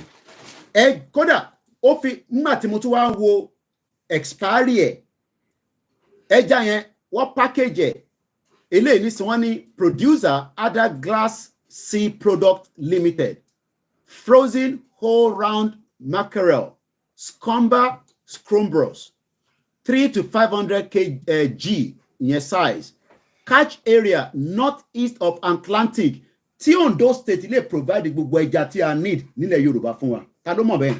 Ṣé mọ̀ pé Ondo ní omi yẹn lọ́dọ̀ àwọn ọmọlúkà lọ́hùn.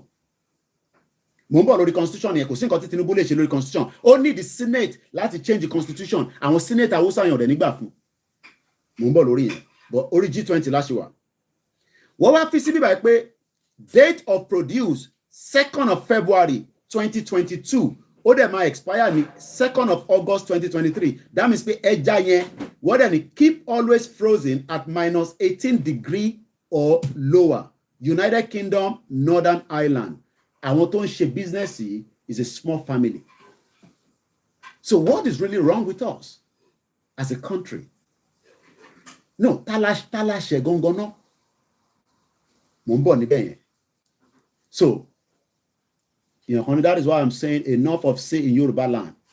Wọ́n wá ń kó ẹja Titus. Àwọn ará ilé mi wà láwọn.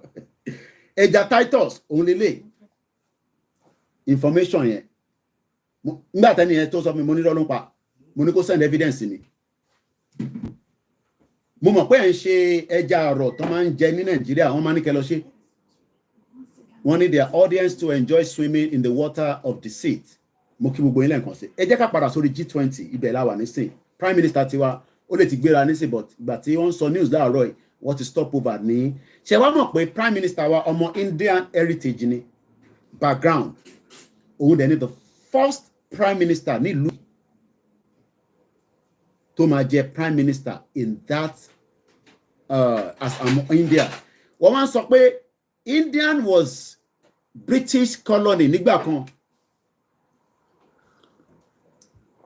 Though àwọn kan wọ́n sọ pé there is a kind of Mr. Lai Pomo is from the north side, major move and market to Jebu before distribution. I'm not going to argue with you. Whoever is saying whatever. Intention sọ nìyẹn. Àpapá lè mi this pẹ̀lú. So intention sọ mo ní wọ̀ kó pọ̀ mọ́ wá láti north. Majority pọ̀mọ́ tẹ̀ ń jẹ ní Nàìjíríà, Sudan ló ti ń kó wá, ẹ̀ ń sọ pé pọ̀mọ́ wá láti north. Ṣé gbogbo pọ̀mọ́ tẹ̀ ń jẹ ní north ló ti wá ni? Èmi sọ fún yín pé àwọn tó ń gbà jáde ní Àpápá lèmi sọ fún yín. Yẹbi mo fún yín ní evidence ẹja nísìn. Ẹ lọ Google orúkọ company yẹn. Orúkọ company yẹn ń jẹ́ C Adaglass ARDGALASS. 1986 the company register the company now in the UK. 1986 is a family business. 1986. So tabajoko taban sọ̀rọ̀ níbí báyìí. And so mo ni wo gbé pọ̀mọ́ wá láti north. But pọ̀mọ́ tẹ́ ń jẹ kò wà enough. Sudan ló ti import ẹ̀ wọ́n. Kí ni wọ́n import wọ Nigeria? So I'm not going to argue. I can focus on the G20. So ẹni tó bá ní I go explain tire problem tí ní ẹ̀ ń ṣe problem tí ní. Because understanding ní nílé ìyẹn kò ń ṣe ènìyàn kan ránṣẹ́ visa fún ló lọ sí Sri Lanka. Kí ló wá ní Sri Lanka? Ó fẹ́ lọ Germany, wọ́n kọ́kọ́ jù lọ sí Sri Lanka. Kò make sense. Let's come back to the G20. Bola Tinubu, the president of the Federal Republic of Nigeria, has arrived at the G20. What is the agenda and what are going to be the meeting in the G20? Kí ni agenda? Kí ni agenda G20? Àti Tinubu tó ti sọ pé yes, òun máa bring the investors wá. We expect him to do so. That's the job of a president. President láti lọ wá investors wá sí ìlú láti keep ìlú yẹn kó sì lè máa float. Throughout the year, meetings take place in various cities of the host countries on a range of sectors. 3 things ni wọ́n sọ̀rọ̀ ní bíbá.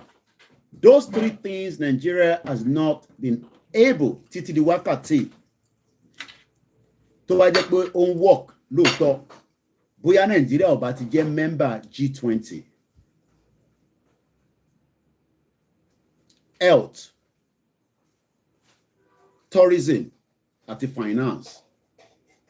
Those 3 things we failed as a country to keep it flow. Health, mo dárúkọ pé Akeredolu lò 3 months ó lọ ṣe nǹkan pè ní medical tourism ní Germany. Kò lè dúró sí Nigeria torí pé Nigeria ò ní in tó lè fi treat ẹ̀. Tourism kí lẹ fi pé ilẹ̀ Yorùbá àwọn kan máa ń wọn ní àwọn tourist access a ní omi gbóná níbì kan a ní Abẹ́òkúta Olúmọ̀rọ̀ a ní oríṣiríṣi mountain kí ló dé tí ẹ ṣe rí a lot of tourists tó ń wá sí Nàìjíríà sílẹ̀ Yorùbá because we cannot provide adequate security tí mo mean ó pé oríṣiríṣi.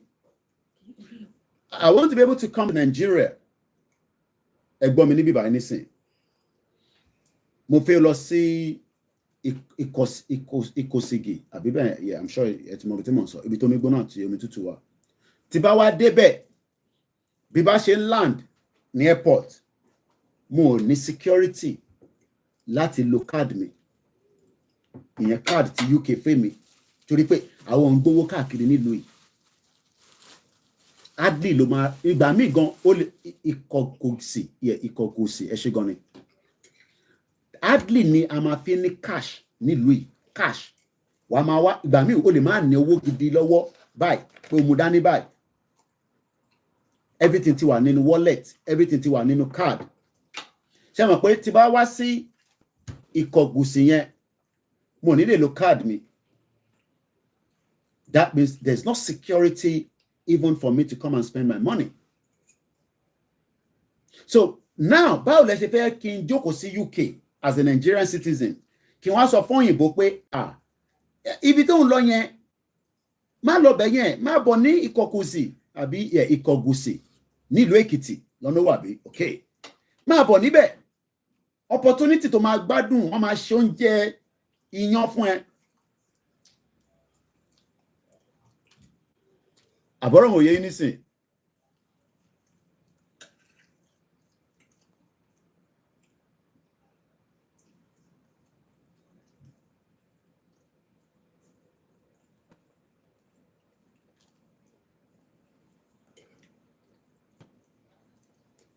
Ẹ mọ̀ pé àwọn tó rí wọn pé pọ̀ káàkiri àgbáyé. So sometimes we just have to keep them to where they are meant to be. Ẹ má bínú.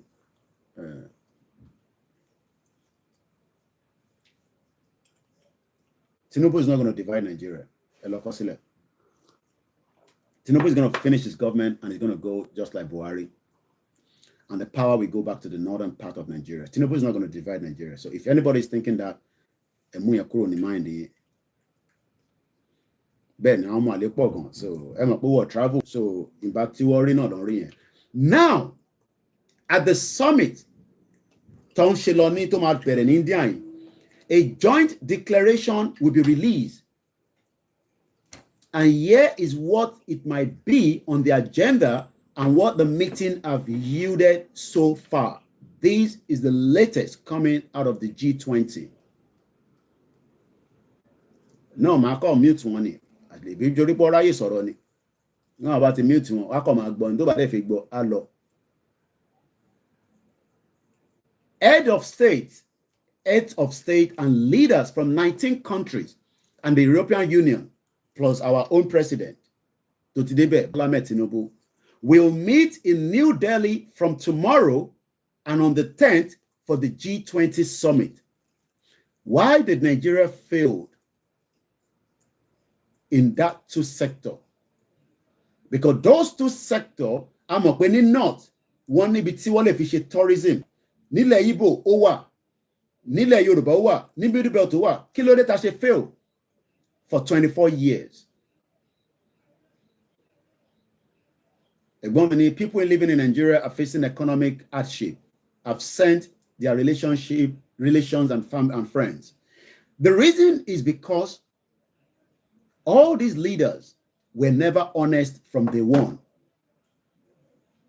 They were not honest with Nigeria, and they were not honest with Nigerians. Because for the fact that every state, Nigeria, has a unique place that we can sell to the international communities. And with international communities, we're talking about people from other countries. And that will provide jobs and opportunity for the people on the ground A country of that example is Turkey. Turkey. Ẹ jẹ́ ká lọ wo tourism Turkey láàárọ̀ yìí. What is the value of the tourists in Turkey? And this says tourism revenue in Turkey averaged about 403.98 million from 1990 until 2023, reaching an all-high of 17835 million in the third quarter of 2022.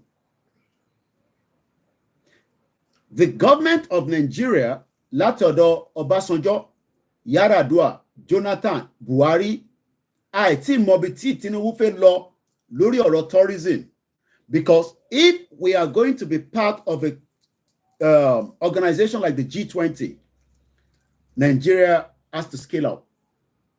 Thanks so much for those that are sending the gift on the TikTok. Now, let's look at the trading economics, the data. Tradingeconomics.com ni source Timothy Cheki in Timon Woy, and I can share the link. Fẹ́yìntì ẹ bá fẹ́ lọ ṣe follow up. Torí ní sọ̀rọ̀ ká má fún yín ní evidence. Mo kí gbogbo èèyàn wa tẹ́ wà lórí ètò. We are not fighting government. We are telling the government to do the needful for you as a citizen, which is their right. But the most important is, Nigeria is a failed country. And the best option is Kalilo develop our Yamiade beauty. So all African leaders are not working for the masses, but for their own personal interest.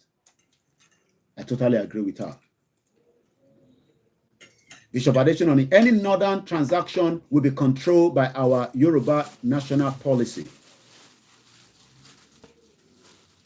Mr. Peter, the poverty in Nigeria today expired. Food tastes delicious in the zoo. Ikokusi, Eshigoni. Now, let's come to the Turkey tourism again. Can we actually any breakdown here in the big dollar?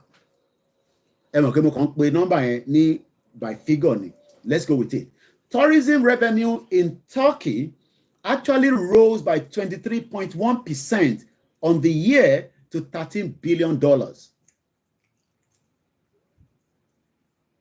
Nigeria is losing at least nothing less than $3 billion. Katefisi average and kapebe every year. Lori tourism. The second quarter of 2023, of which 85.5% came from foreign investors. Foreign investors. And 14.5% from the citizen resident abroad. Àwọn ọmọ ìlú wọn tó ń padà wá, báwa náà ṣe ń wá sílé. Àwa nìkan là ń wá sí Nàìjíríà torí pé tá bá dé Nàìjíríà pẹ̀lú pounds wa àti dollar wa, ó ń fún wa ní better exchange. Mo mọ̀ kí ni value láàárọ̀. Their Bishop Adesina my help wa, but mo mọ̀ pé lánàá pound sterling to naira was 1,180. Owó ìlànà sí pounds was 1,180. So tell me about Nigeria, by every 10 pounds is 10,000 naira in Nigeria plus a little bit. That means pé ó cheaper fún mi láti wá sí Nigeria holiday, even though irọ́ là ń pa fúnra wa, because nígbà mi tá bá wá wò nísìn a rí pé ó wà cheaper pé kí n lọ sí Italy than kí n wá sí Nigeria. Ọmọ reason why. The reason why it is cheaper for me to go to Italy, torí pé mo ní family kankan níbẹ̀ ju pé hotel tí bá wà wọ́n gbọ́dọ̀ tọ́jú mi, wọ́n gbọ́dọ̀ look after me, but tí bá wá Nigeria kò kí ń ṣe holiday mọ́, ó ti di pé responsibility ti yín nítorí pé economic situation Nigeria tí wọ́n resolve, àwa la máa wá gbé burden yẹn for the 10 days. That means pé kò ń ṣe holiday la wá ṣe, stress la tún wá ṣe. Though a máa ń gbádùn ẹ̀ torí pé kò síbi tíyàn bá lọ tó bá wá sí ilé wàá yọ̀ mọ́ àwọn èèyàn, àwọn èèyàn máa sọ̀rọ̀ àárọ̀ tó yẹ pé wàá ti jí lọ síbi iṣẹ́ wàá wá jókòó sínú ilé ó dẹ̀ pé àwọn tó wà nílé ò níṣẹ́ at least quote and unquote some of you ẹ wá bá wa ṣeré inú ẹ̀ náà la máa já biscuit ajá ilé ara àwọn tó fẹ́ ra ọtí tọmọtí mu wọn náà yá ẹ lọ ra bíyà wá á wá dàbí pé à ń enjoy but in reality it's not enjoyment.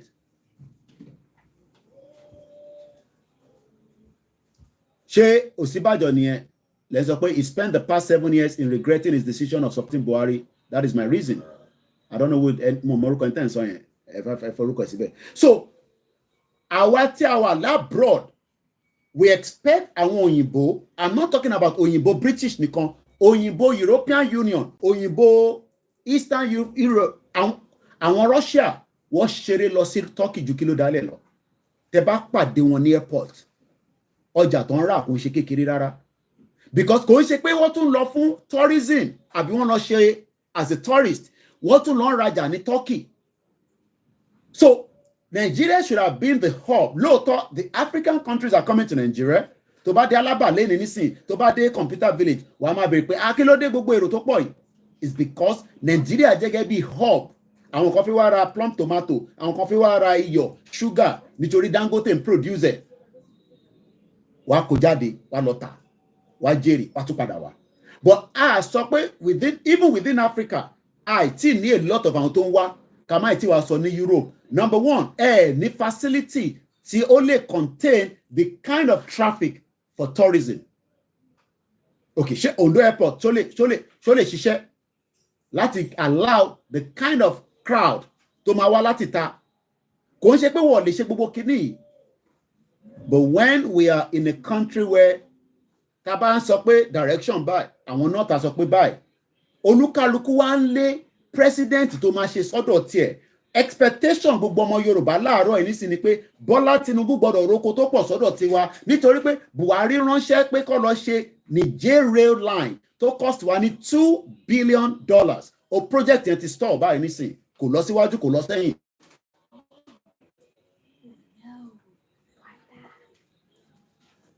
Ní Turkey táwọn èèyàn lọ sọlidé nìkan tó bá Turkey ló máa lọ ibẹ̀ lọ ti ń ta kíní tẹ̀ ń rí. Wọ́n lo burúkú blue eye. Ìgbà tá a rà nígbà tèmi lọ bí a bí less than kìíní kan ó tutù lọ sókè nísìn. Ṣé wàá mọ̀ pé lẹ́nì owó wọn ti kódà inflation tó ń bẹ ní Turkey láàárọ̀ yìí kò ṣe máa kó rárá. Ó yẹ Tinubu gbọ́dọ̀ keep quiet tó bá ṣe jù bẹ́ẹ̀ lọ ó fẹ́ kó débẹ̀ Buhari ò fẹ́ kí Tinubu débẹ̀. Ìyẹn ni Tinubu ṣe sọ pé èmi ló kàn. Ó dẹ̀ ti kàn báyìí. Bí Turkey ṣe wá wà láàárọ̀ yìí àwọn ọmọ ìlú wọ́n sì ń jẹ oúnjẹ mẹ́ta at least bọ́ọ̀bá lè jẹ proper food wọ́n ń jẹ bread wọ́n dẹ̀ ń jẹ cheese wọ́n dẹ̀ ń jẹ tomato oúnjẹ mẹ́tẹ̀ẹ̀ta yẹn wọ́n fi ń ṣeré ní Turkey. Why are we saying this? Our expectation now is that Bola Tinubu, the president of the Federal Republic of Nigeria, is currently at the G20 that is coming up from tomorrow. And in G20, so the 3 major things, only health. Kí ló ń fún wa ní depression in Nigeria? Okay, Mr. Taiwo Eshegoni. Mo kí gbogbo ẹni tẹ́ wà lórí TikTok. Àwọn kan ní àwọn tọ́katọ́ka. No, àwọn ṣe tọ́katọ́ka. Journalist làwa. My job is to bring the event happening around the world and link it with Nigeria and see why Nigeria has failed. Because gbogbo pa ń ṣe tourism yìí, ó yẹ kí Nigeria ti wà ahead. Ó yẹ kó ti develop gbogbo tourist. Ebi ẹ wo bí kan tí ṣòwò rẹ lọ, bí a ní Kaduna. Ẹ wo bẹ̀rẹ̀ bó ṣe beautiful. But ṣé ìwọ lè ṣeré lọ Kaduna nísìn? Pẹ̀lú wọ́n jíyàn gbé. These are reasons. Mo ń sọ̀rọ̀ pé terrorist tí ẹ bá ń fi pé mo ní Tinubu ti failed by not declaring them as full-blown terrorists. Ó sì ń fọwọ́ pa wọ́n lára, ó ní bandit ni wọ́n, ó dẹ̀ ti ṣe 3 months already by. At least Tinubu ti ṣe 100 days. So kò wà honest pé àwọn tí wọ́n ń jíyàn gbé yẹn wọ́n ń ṣe dáràndáràn, they are terrorists. Wọ́n ń pe terrorist kan ní TTP. Ta ló mọ àwọn tó ń pè ní TTP? Ẹni tó bá ń follow international news. wọ́n pe terrorist organization kan ní pé wọ́n pè wọ́n ní TTP. Mo fẹ́ mọ̀ bí àwọn èèyàn tó mọ̀ nípa nǹkan tó ń lọ lágbàáyé. Wọ́n pe ẹ má lọ jíwò lórí Google o. Wọ́n pe terrorist organization kan ní TTP. Gbogbo pọ́ dá wọn sílẹ̀, wọ́n ṣe founded 2007 ni. They are known as Tehrik Taliban Pakistan. Tehrik Taliban Pakistan. They are another deadly terrorist organization. Kí ló ń fa ìjà wọn? Kí ni wọ́n fẹ́ gangan? Kí ni agenda wọn? Kí ni opinion wọn? Kí ni ideology wọn?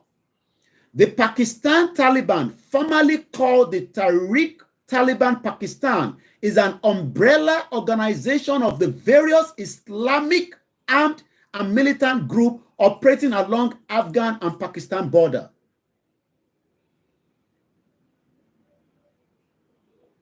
Their headquarters is in Afghanistan.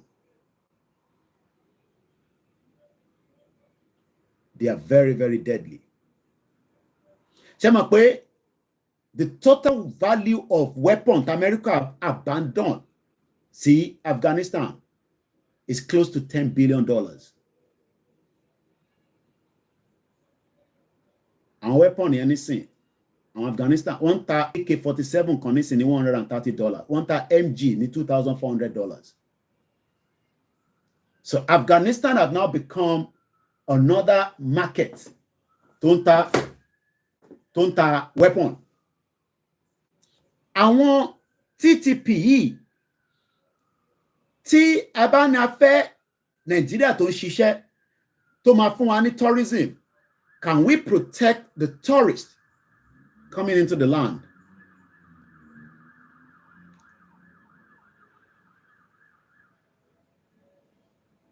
Kí làwọn terrorists máa ń fẹ́? Kí ni agenda wọn? They want to Islamize. That's number one. Wọ́n fẹ́ an Islamic full-blown country. Let me give you, before we go back again to the G20, and then I'll touch again back because I'm running out of time now. The terror attack have spiked in the part of Pakistan, southwestern Balochistan province. Tebango province. I don't think I should program on some years back, last year, I can't remember. Àwa náà ní province, gbogbo ilẹ̀ Yorùbá ní province, táwọn kan ní ànígbà province tiwa kọ́ ló máa jẹ́ headquarter nǹkan gbogbo yẹn can be resolved. Àwọn náà lo province. A region that had hosted the Taliban top leadership prior to the fall of Kabul in 2021. Since its formation in 2007, the TTP, known as the Tehrik-e-Taliban Pakistan, the deadliest of all the local militant groups in Pakistan, has largely operated, conducted its terror attacks in the northwestern province of Khyber Pakhtunkhwa, the tribal areas bordering Afghanistan, the southern port city of Karachi, and some part of the eastern Punjabi province. Just like Baba not any problem, nílẹ̀ Yorùbá, mostly in Ondo State. Tabani terrorists in wọlé Nigeria nílẹ̀ Yorùbá, a máa mú Ondo, a dẹ̀ máa mú Òkè Ògùn. Those two regions are prone to terrorists because of the porous border. Ẹ ṣáà gbọ́ tí Ìbà Gani Adams lógún ọ̀fẹ́ o. Tó sọ ní ìgbà kan pé there's about 500 motorbike full of jihadists. America náà fún wa ní information here. So we hope that President Bola Tinubu will do the needful to protect Nigerians. So number one, you cannot get tourism in Nigeria. That is a no-no. Àwa tá ń wálé tájọ́ ọmọ Nàìjíríà nìkan la máa wá, ẹ lè rí ará àta tó òyìnbó tó bá wá kò ń ṣe pé wọ́n kì í wá, ẹ bá dé Nàìjíríà nísìn lẹ́ẹ̀kan kan ẹ máa rí wọn gan láàrin ìlú bẹ́ẹ̀ ni òyìnbó lẹ́kìtì kí ló wá ṣe. Ẹ̀gbọ́n mi ọmọ gbọ́ láwọn bọ́ sọ pé provincial government is like local government or boroughs here in London. Àwa ń pè ní the London Borough of Southwark, the London Borough of Haringey, the London Borough of Hackney, the London Borough of Tower Hamlet. And in Yoruba land, we have 191 local government. And forget it. Then Yoruba, that region of the 191 local government is not prepared to accept tourism. Nítorí pé Nigeria cannot give you that. Even Tinubu cannot give it to you in 4 years to start with. Until the outfit mostly refrained from carrying out attack in Pachun populated area. So these are another known terrorist organization. But ṣé mọ̀ pé lára àwọn tẹ́ ń rí ni wọ́n train ni wọ́n padà wá sísàlẹ̀ ẹ̀mú yẹn padà síbẹ̀. Ẹ jẹ́ ká padà sí Turkey lẹ́ẹ̀kan sí ká tó padà sí G20. The average expenditure tí bá lọ Turkey nísìn mo gbọ́dọ̀ náwó. Kò sí bí ṣe fẹ́ save owó mo máa náwó. Why? Nítorí pé per night of a visitor departing from Turkey was $112. And 70% of the visitors came to Turkey for travel, entertainment, sportive, cultural activities, while the secondary purpose of visit was visiting relatives and friends by just 19%. So today, how many percentage foreigner ló ń wọ Nigeria for tourism?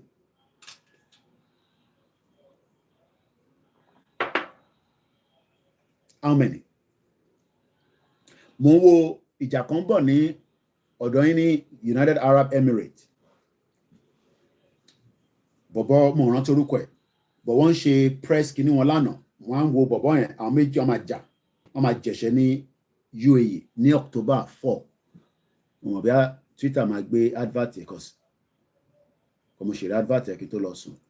Tí bá rí advert yẹn àbẹ́ni tó bá dẹ̀ ẹni tó bá mọ̀ tó bá wà into boxing. Mo orúkọ ẹni tí mò ń sọ anyway. But there's a fight coming up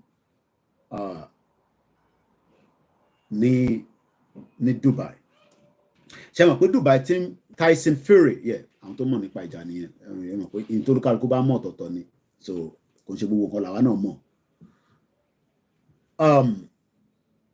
Ṣé mọ̀ pé Dubai wọ́n ti ń dọ́gbọ́n nísìn. Wọ́n máa bẹ̀rẹ̀ sí ń play gambling níbẹ̀. Wọ́n ti announce officially o. But wọ́n ti ń ṣètò díẹ̀díẹ̀ tí because wọ́n ń lose owó tó ẹ̀kọ́ rí fáwọn tó ń gamble. O ti gbọ̀n wọ́n tí mo sọ. Dubai is an Islamic country. Wọ́n ti ń prepare pé gambling will become normalized because they are losing billions of dollars. So wọ́n fẹ́ Allah. Kí ló rò pé Saudi Arabia ṣe fẹ́ open up nísìn díẹ̀? Ẹ̀yin lè rí wọn as Islamic country. Àwọn fẹ́ open up fún tourist kó máa bọ̀ lọ́dọ̀ tiwọn náà kó má jẹ́ pọ́dọ̀ Turkey nìkan ló ń lọ. They are doing it before but not in a large scale. Information tí mo ṣe ń fún is a that is something current one ni. So what am I trying to say is that can Nigeria prove under the leadership of Bola Tinubu ibi tá fẹ́ lò nìyẹn nínú G20 and change Nigeria to the Nigeria of your dream? Because I cannot say the Nigeria of my dream. Èmi ò rí dream kankan mọ́ níbẹ̀. But any dream níbẹ̀ is your right. But mo ń bi yín pé can Bola Tinubu, the current president of the Federal Republic of Nigeria, can he give you the kind of Nigeria of your dream? You cannot ask yourself, is it going to be in education? Is it going to be in welfare, security? Because you need a lot of support. In your economic capital, no. I don't know. But for me personally, I don't think he can. Not that we despise him, we don't like him. No, I don't think he can. What he's going to do, Moridele Alake, Lano, Australia want to sign a partnership. Also, ìyí Australia fẹ́ ṣe fún wa, but kò sọ kí Australia fẹ́ gbà ní nǹkan tí partnership yẹn mean.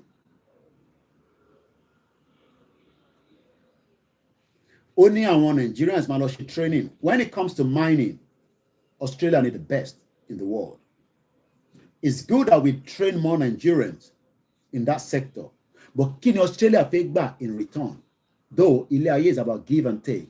Now, tí Délé Aláké bá ṣe gbogbo yẹn, tó tẹ̀ bá wa push àwọn ọmọ Nàìjíríà tó jẹ́ ọmọ Yorùbá, bá wa rán wọn lọ sí kó lọ train. Tí government bá tún change, ṣe fi pé Délé Aláké máa wà níbẹ̀ as a minister of mining. Ṣebí Tinubu ti yọ gbogbo àwọn tó wà níbẹ̀ nísìn. Kò tẹ̀ yọ wọn anyway. Ìgbà tí Buhari ti lọ, everybody wọ́n ti lọ. Ṣé ẹgbọ́n nípa Rotimi Amechi mọ́ nísìn? Ṣé gbọ́ pé Lai Mohammed ló ń ṣe information minister? No. It's a new set of new ministers. And each one of them will say they are going to perform. And we expect them to perform anyway, because they have to perform so that you can have a better life. Somebody said there's nothing of continuity in Nigeria. Even within the state. I'm also at the Abiodun. Oja State. Today, I'm also supported Abiodun. Akeredolu no support. I was in Ogun State in that election. Gbogbo pé support tí ó yẹ kí APC member Amosun kó yẹ kó fún Dàpọ̀ Abíọ́dún kò fún Dàpọ̀ Abíọ́dún. Akeredolu ló fẹ́ gbé fún. Let's go further because I'm going to start winding down in a minute, not too long more.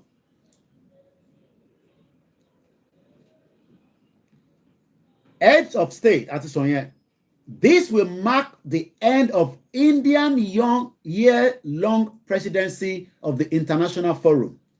The end of such summit must result in a declaration or also what is known as joint communique that must be agreed by all the members.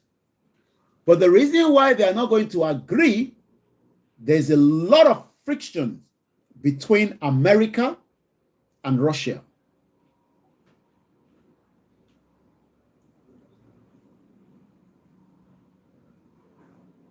Ṣé ECOMOG ní United Nations troops orúkọ tí mo wá lẹ́ǹkan nìyẹn. I can play a bit of that. I was sitting and watching the United Nations Security Council. It's good to watch those things, especially àwọn olùtọ́ máa ń bára wọn jà yẹn. In Russia, the world is very funny. As a diplomat, pẹ̀lú bí America àti Russia ṣe ń bára wọn jà, wọ́n lè lé àwọn diplomat tó jẹ́ Russia representative ní United Nations. Is the world not a very funny place? Ẹ̀wọ̀n America àti Russia, ọ̀tá gidi ni wọ́n lọ́wọ́lọ́wọ́ yìí.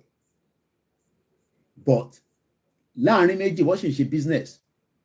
China àti America, Chinese government sọ fún anything gbogbo staff àwọn ní government owó gbọ́dọ̀ lo iPhone. What a very interesting world we are living. The world is very, very interesting. So lánàá mo ń wo the United Nations Security Council. Albania only are doing great. You're probably doing better than you think you are. Discussions. The machine? Like that's at the core of the because they don't have app. Cut the video and cut it. To what we illustrate see. Very, very interesting times ahead. The world is a beautiful place. Okay, United Nations peacekeeping. I want to continue peacekeeping.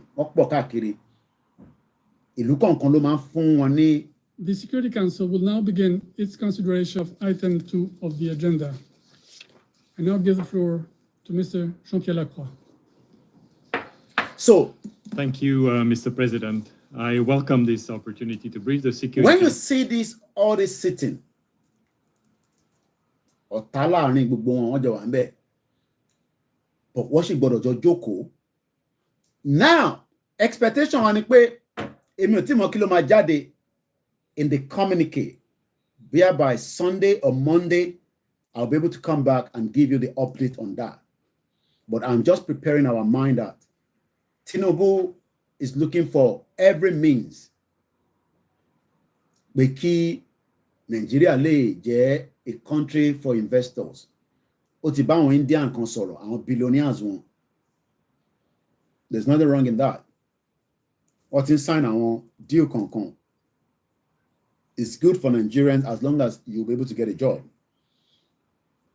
But what we can continue to say is that all these is a temporary measure. Could it last for a very long time? What is going to happen at the 2023 G20 summit? Kí ló fẹ́ ṣẹlẹ̀ gangan níbẹ̀? And kí ni agenda? No concrete agenda torí pé the world is divided. Chinese premier kò lọ sí India.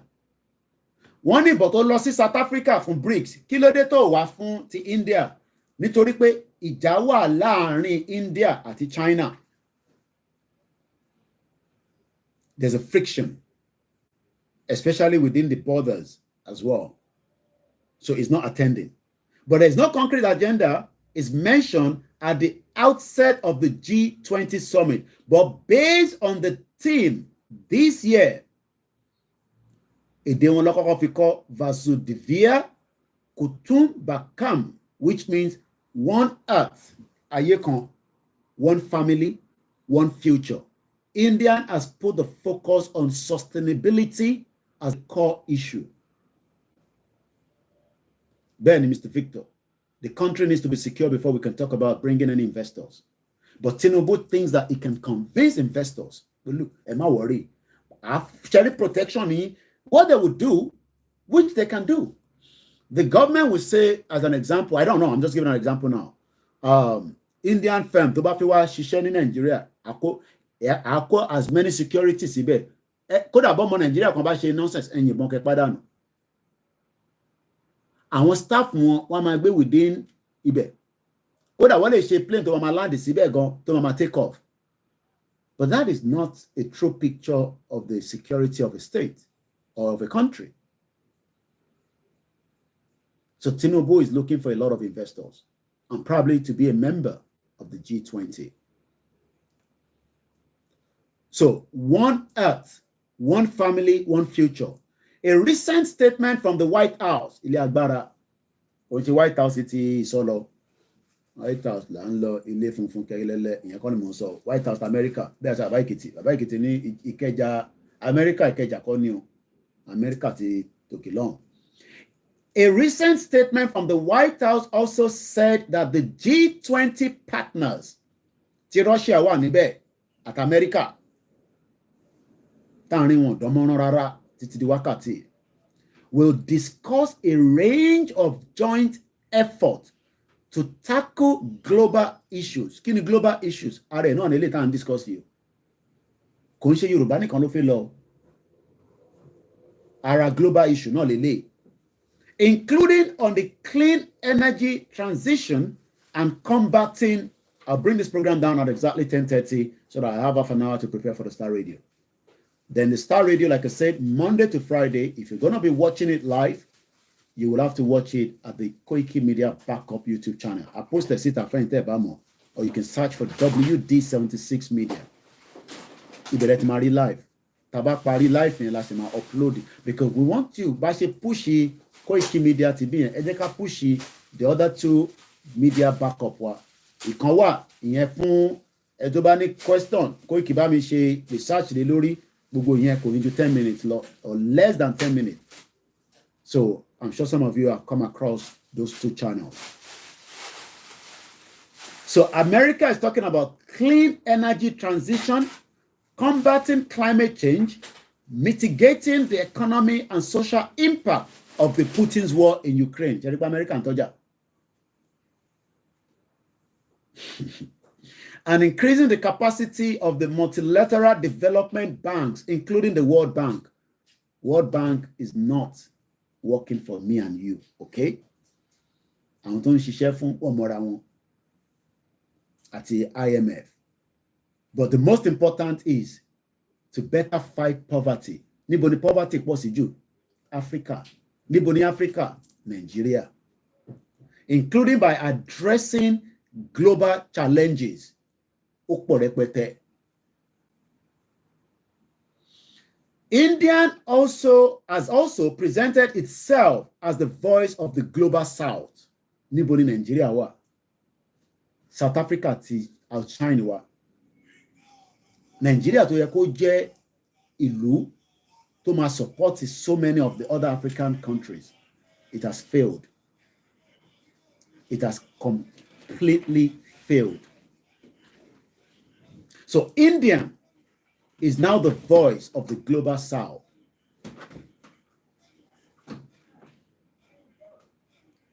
Prayer will not solve our problem, but it will reduce certain things from the spiritual realm. Physical realm, I need to deal with it. And I've told us already, far I believe in Yoruba nation, that 7% of that have been done, 3% is being held by our politicians. There's nothing wrong in prayer. It fights the spiritual side of things, Tari.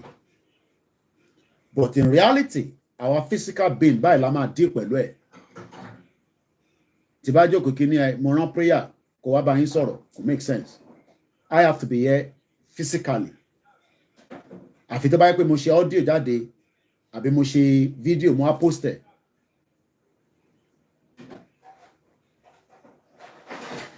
No, nobody's going to die. But one thing is, the reality is, death is already on our doorstep. That's our Professor Wole Soyinka. Nobody wants to die. Ìyẹn Akeredolu ṣe sá lọ sí Germany. Kò fẹ́ kú ni now. I don't pray for anybody to die. No, we don't pray for war. We don't pray for anarchy. But the present situation as the world is today, ìyẹn mélòó ló pa nígbà tí wọ́n gbàjọba ní Gabon. Ìyẹn mélòó ló pa ní Niger. But ẹ lọ sí Sudan kẹ́wọ́ èèyàn tó ti pa. Ẹ lọ sí DRC ní Congo. Wọ́n pààyàn bí ṣeré-ṣeré bá ṣe ń bá yín sọ̀rọ̀ báyìí lénìí. Already the life in Nigeria is being taken away. One yọ díẹ̀díẹ̀. Ẹ̀mí ń jábọ́. People die around the world. But the difference in Nigeria is because we have not been able to provide the necessary facilities to save lives. Mo bá àwọn brothers mi kan sọ̀rọ̀ lánàá nínú meeting kan tó ń ṣe àwọn tó ní physical challenge. Mo wá ń sọ fún wọn pé nílùú yìí David Blanket kò ní ojú, ajá ló máa ń gbé káàkiri. A dẹ̀ fi jẹ home secretary. Ó mọ tán pè ní home secretary. Home secretary is one of the most important positions in this world because gbogbo tó yọ mọ́ security ìlú yìí abẹ́ ló wà. Wọ́n wá gbé fún David Blanket nígbà tí Tony Blair wà níjọba. Dog guide. Wọ́n sọ fún wa pé ìdí tí Nàìjíríà ò ṣe work fún ẹ̀yin kò tí work fún àwọn àtàjẹ́ people gan sef. So our prayer is not to say we are praying. Yes, we are praying for the spiritual being to change, but physically our lama change. Whether we are going to die or we are not going to die is not the issue. Nobody prays to die.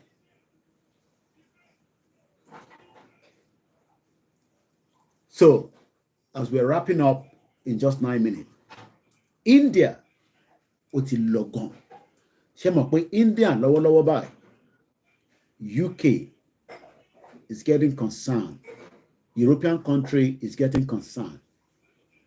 Torí pé Indian economy is booming. India náà dẹ̀ need the Nigeria torí pé a ní natural resources tó pọ̀. So Bola Tinubu will be able to sign anything just to prove to Nigerians that òun fẹ́ ṣiṣẹ́ fún yín. Bàbá wa kan sọ lẹ́ǹkan pé Bola Tinubu will be able to change the 1999 constitution. Ètùtù ẹ̀dá kò sí nǹkan tó jọ bẹ́ẹ̀. The president cannot change the constitution. Àfi tí military bá gbàjọba. Bola Ahmed Tinubu cannot change the 1999 constitution tó gbé wọlé. That will be debated and deliberated in Senate and the House of Rep, l'Abuja. Even if it's party, tó jẹ́ party tiẹ̀, loyalty yẹn tí wọ́n fún tó fi débẹ̀ was not 100%.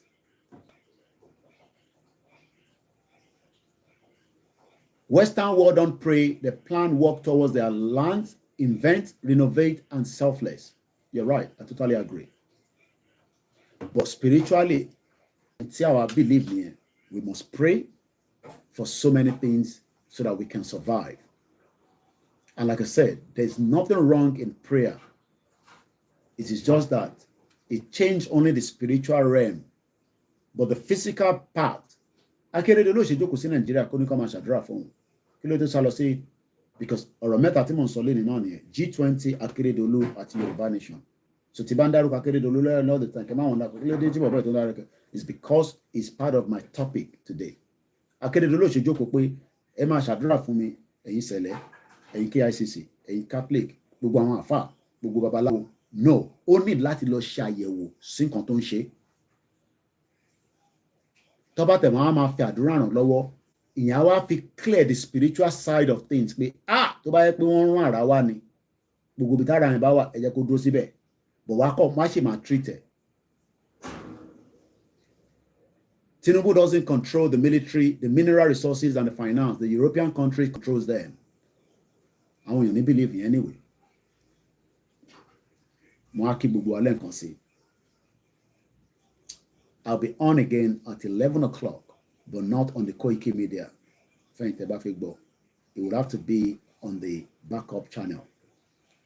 But we are grateful once again for gbogbo ẹ̀yin tí ẹ ṣe ń tẹ̀lé wa lórí Koikimedia channel. We had 536 new subscribers, but new platform one lọ síbẹ̀ láti lọ follow ẹ̀. I don't know why. I will share the link again, and if you have not done so, just help us to do so. It helps what we are doing, and it also helps what you would eventually see. There's a lot of challenge in Nigeria. We don't expect gbogbo challenge to see. Yeah, the spiritual controls the physical. Benny, Bola Tinubu needs the spiritual side, and I know he's doing that. But the physical side, ni wọ́n lè má jẹ́ kó rí ṣe. Ó yé àwọn tí ó yé. He has actually taken care of the spiritual side. Ọmọ àgbà ni Bola Tinubu. Ó ti take care of the spiritual side of things. So, bàbá tẹ̀ sọ pé a fi dá gbogbo ẹ̀rù. Òun náà dúró. He took care of the spiritual side. But the physical side, ló ń ṣe lọ́wọ́lọ́wọ́ nísìn. And we are all waiting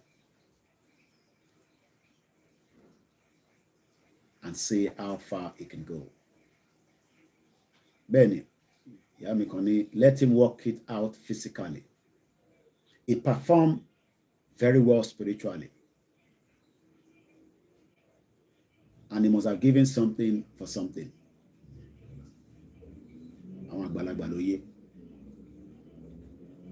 That was his dream and his ambition to be the president. And the Yoruba nation would never stop him. He would have done whatever needs to be done to achieve what he has achieved today. And we wish him best of luck. And we pray for his good health, which is the key to keep him there for the first 4 years. But like I said, 5 names have now surfaced that are ready to take over from Bola Tinubu to Batishijoba Etonio. There cannot be a military coup anymore for now. But there was a lot of push for that. But the spiritual side also work on Bola Tinubu. I'm not going to go into too much details. But like I said, let's wait and see how things will unfold.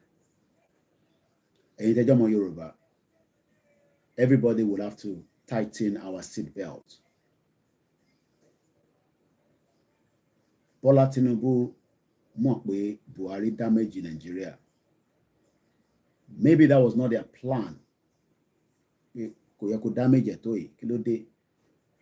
But now he can see it clearly. He wants to revive it, but I don't think he can. Nigeria is a Titanic that has sunk. But the government will continue to operate until everything fall apart. Nigeria will fall apart. How soon, how quick, we don't know. Peter Obi and Atiku have lost out completely.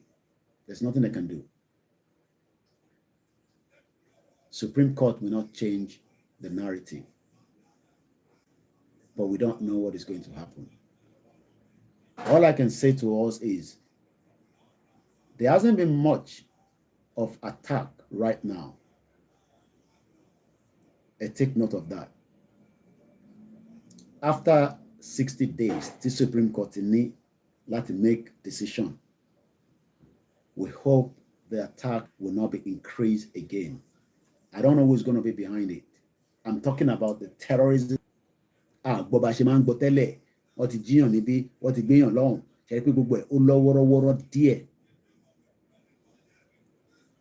after 60 days, it doesn't come back.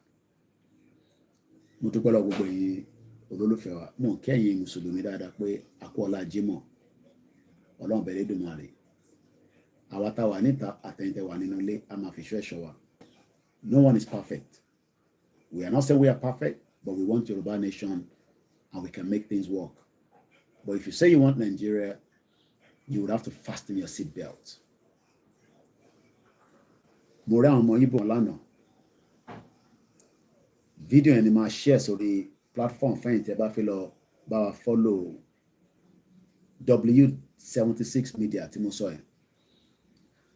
Report of a gas leakage wọ́n dẹ̀ ń gbọ́n èmi ò tẹ́ mọ̀ bí kí ni ẹ̀ ṣe máa ń rí nìyẹn ní Enugu state. Fídíò yẹn máa share nísìn tẹ́ bá ti wá wò tán ẹ follow page yẹn. Poverty wà Nigeria gan. I don't know how Bola Tinubu wants to do it. Wọ́n ti bà nǹkan jẹ́ gan kó tó dé. Tó bá yẹ pé Bola Tinubu ló lọ before Buhari, maybe things would have been better. Jonathan was a criminal. Ó bà nǹkan jẹ́ gan. Àwọn PDP. Buhari tó yẹ kó checkmate lòun náà bá ṣe rí gbogbo ẹ̀ fún wọn. Gbogbo àná là ń rí news yẹn. Billions níbí, billions long. That is how far I can go. So let me share the link. Yes, WD76. So link and mo ti share síta yẹn. I'll see if I can share it as well on the TikTok. My láti jáde láti wọlé láti share ni. Ẹ̀yin tẹ́ wà nílé, a condemn yín, a bú yín. Ẹni tó bá wà lábroad tó bá ń bú yín, ẹni kò náà padà wá sílé kẹjọ máa ṣe Nàìjíríà. But in terms of the physical will have to solve the problem. The spiritual to solve. So I need to be Moki backup team and the rest of those that have joined me today. So let me share YouTube. Like I said, it's been Latin stream mostly from Star Radio for now. They have to follow program one. Later for many cocktails in load bro. So mo kí gbogbo alẹ́ nǹkan sí o. Odò agbóhà kò ní gbẹ̀dà. Mo kí bàbá kí tó yẹ dáadáa. If you want to support us, email for the PayPal is musakalam1@yahoo.com and the first bank is 309-680-8848. I do not have any Nigerian number. Tẹ́ni kọ̀ọ̀kan bá ń sọ̀rọ̀ lórí Nigerian number. Wọ́n ní Koikimedia. Fàbómi. Tí bá ní ìdí kankan, mo máa ń jáde physically láti sọ. Mo bá yàn chat lórí Facebook Messenger. Mo ń ṣe visa wá sí UK, but tó bá wọ UK, tó bá ní problem pè wá, àmọ́ tá máa ṣe. Tọ́lọ́run adẹ́bà agbàkóso. Èmi ò ṣe visa o. Is it WD76? Yeah, media. Ẹ gbọ́dọ̀ fi media sí. Màá share link yẹn wá ní sẹ́jẹ́ ń sáré share link yẹn fẹ́yìntẹ́ wá lórí TikTok. Màá jáde ni màá padà wọlé. So, ẹni tó bá ní òun ṣe visa, èmi ò ṣe visa o. But tó bá dé UK, gbogbo problem tó bá ní tó bá pè wá a connect ẹ mọ́ àwọn tẹ́ ẹ kọ́ connect ẹ mọ́ so that ìwọ náà wà lè ní stability nínú ìlú yìí. Máa jẹ́ kíyàn kankan sọ wọ́n yẹn pé kéèsì kan kò sí kéèsì tó dáa. Immigration link yẹn ni mo share yẹn fẹ́yìn tẹ́ wà lórí ẹ̀jẹ̀ ń pin ẹ̀mọ́ bẹ́ẹ̀ sẹ́yìn tẹ́ wà lórí TikTok so mo ń padà bọ̀ later lórí Star Radio tá a bá parí Star Radio àtúwá jáde àtúnṣe another program mo kí alájà ìrìn ló bá dé mo kí aṣọ ọ̀pọ̀lọpọ̀ Jímọ̀ fẹ́yìn tẹ́ wà ń lé ẹ̀gbọ́n wọ̀nyí tẹ́ wà ní gbà táwọn ọmọ sí ti wá ń tajà ní gbogbo gọ́tà yẹn nígbà tí business ṣì ń lọ gbogbo business àwọn ìyá yẹn kàn pàtẹ́pàtẹ́ ní ọ̀rẹ́ ní rajà kò sówó ń ta mọ́ àwọn tó ń rà ó kò dàbí ti tẹ́lẹ̀ kọ́lọ́n ọ̀bẹ lẹ́dùnmarè kó wà pẹ̀lú wa problem wà gan nílé I don't know how Tinubu wants to solve the economy Nigeria ti damage beyond control so tí Tinubu bá dẹ̀ san debt wa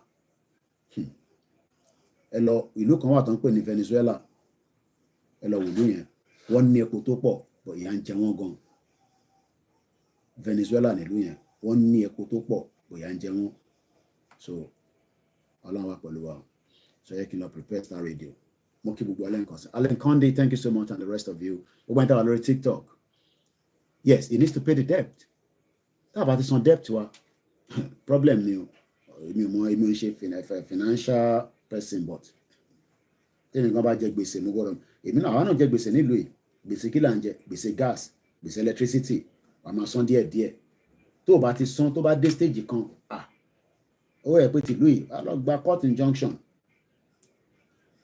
ó yẹ pé abroad ṣì ní kíní díẹ̀ ni so I don't know it has really damaged so ẹ jẹ́ ká lọ kí n tún lọ refresh there máa wá fún TikTok and the Instagram but for now shout out to everyone.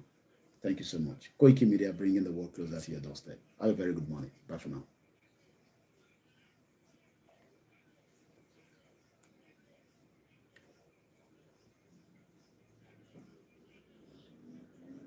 Mo kẹ́yìn tẹ́ wà lórí mix.